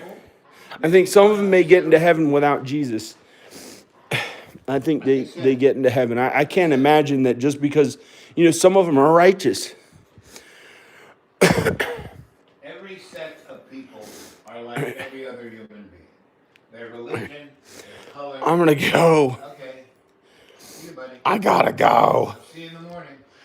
Get a good night's sleep. Okay, I'm going to go. Okay. Okay. Sorry, I'm not against Jews at all. And Or black.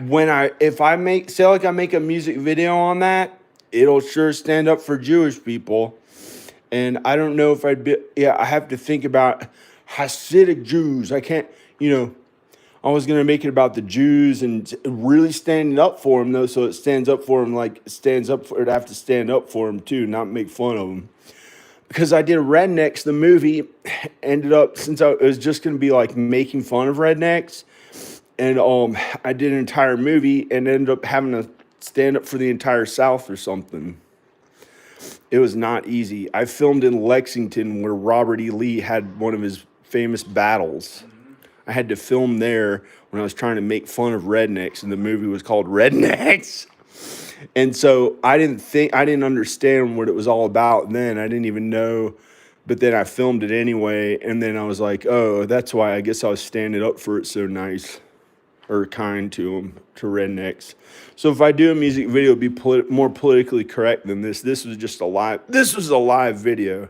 This is a live video. It might be a really good video. Yeah, I think it's pretty good. I don't know. We've covered a lot, haven't we? Because Jews, Going hill and there. we are the Jews, the Hasids. Some of us get into heaven too. Yo, it's like the West Side Story, but Steven Spielberg directed because he has $10 billion and he's a little erect kid. And then he got him back in the back room. The Jews, boom, the Jews. Steven Spielberg, $80 billion. He's got a little kid in the back and he's jacking off, yo, man. Boom, Steven Spielberg, that's what he does on his military plane, concealed vehicle of $10 billion flying with the aliens.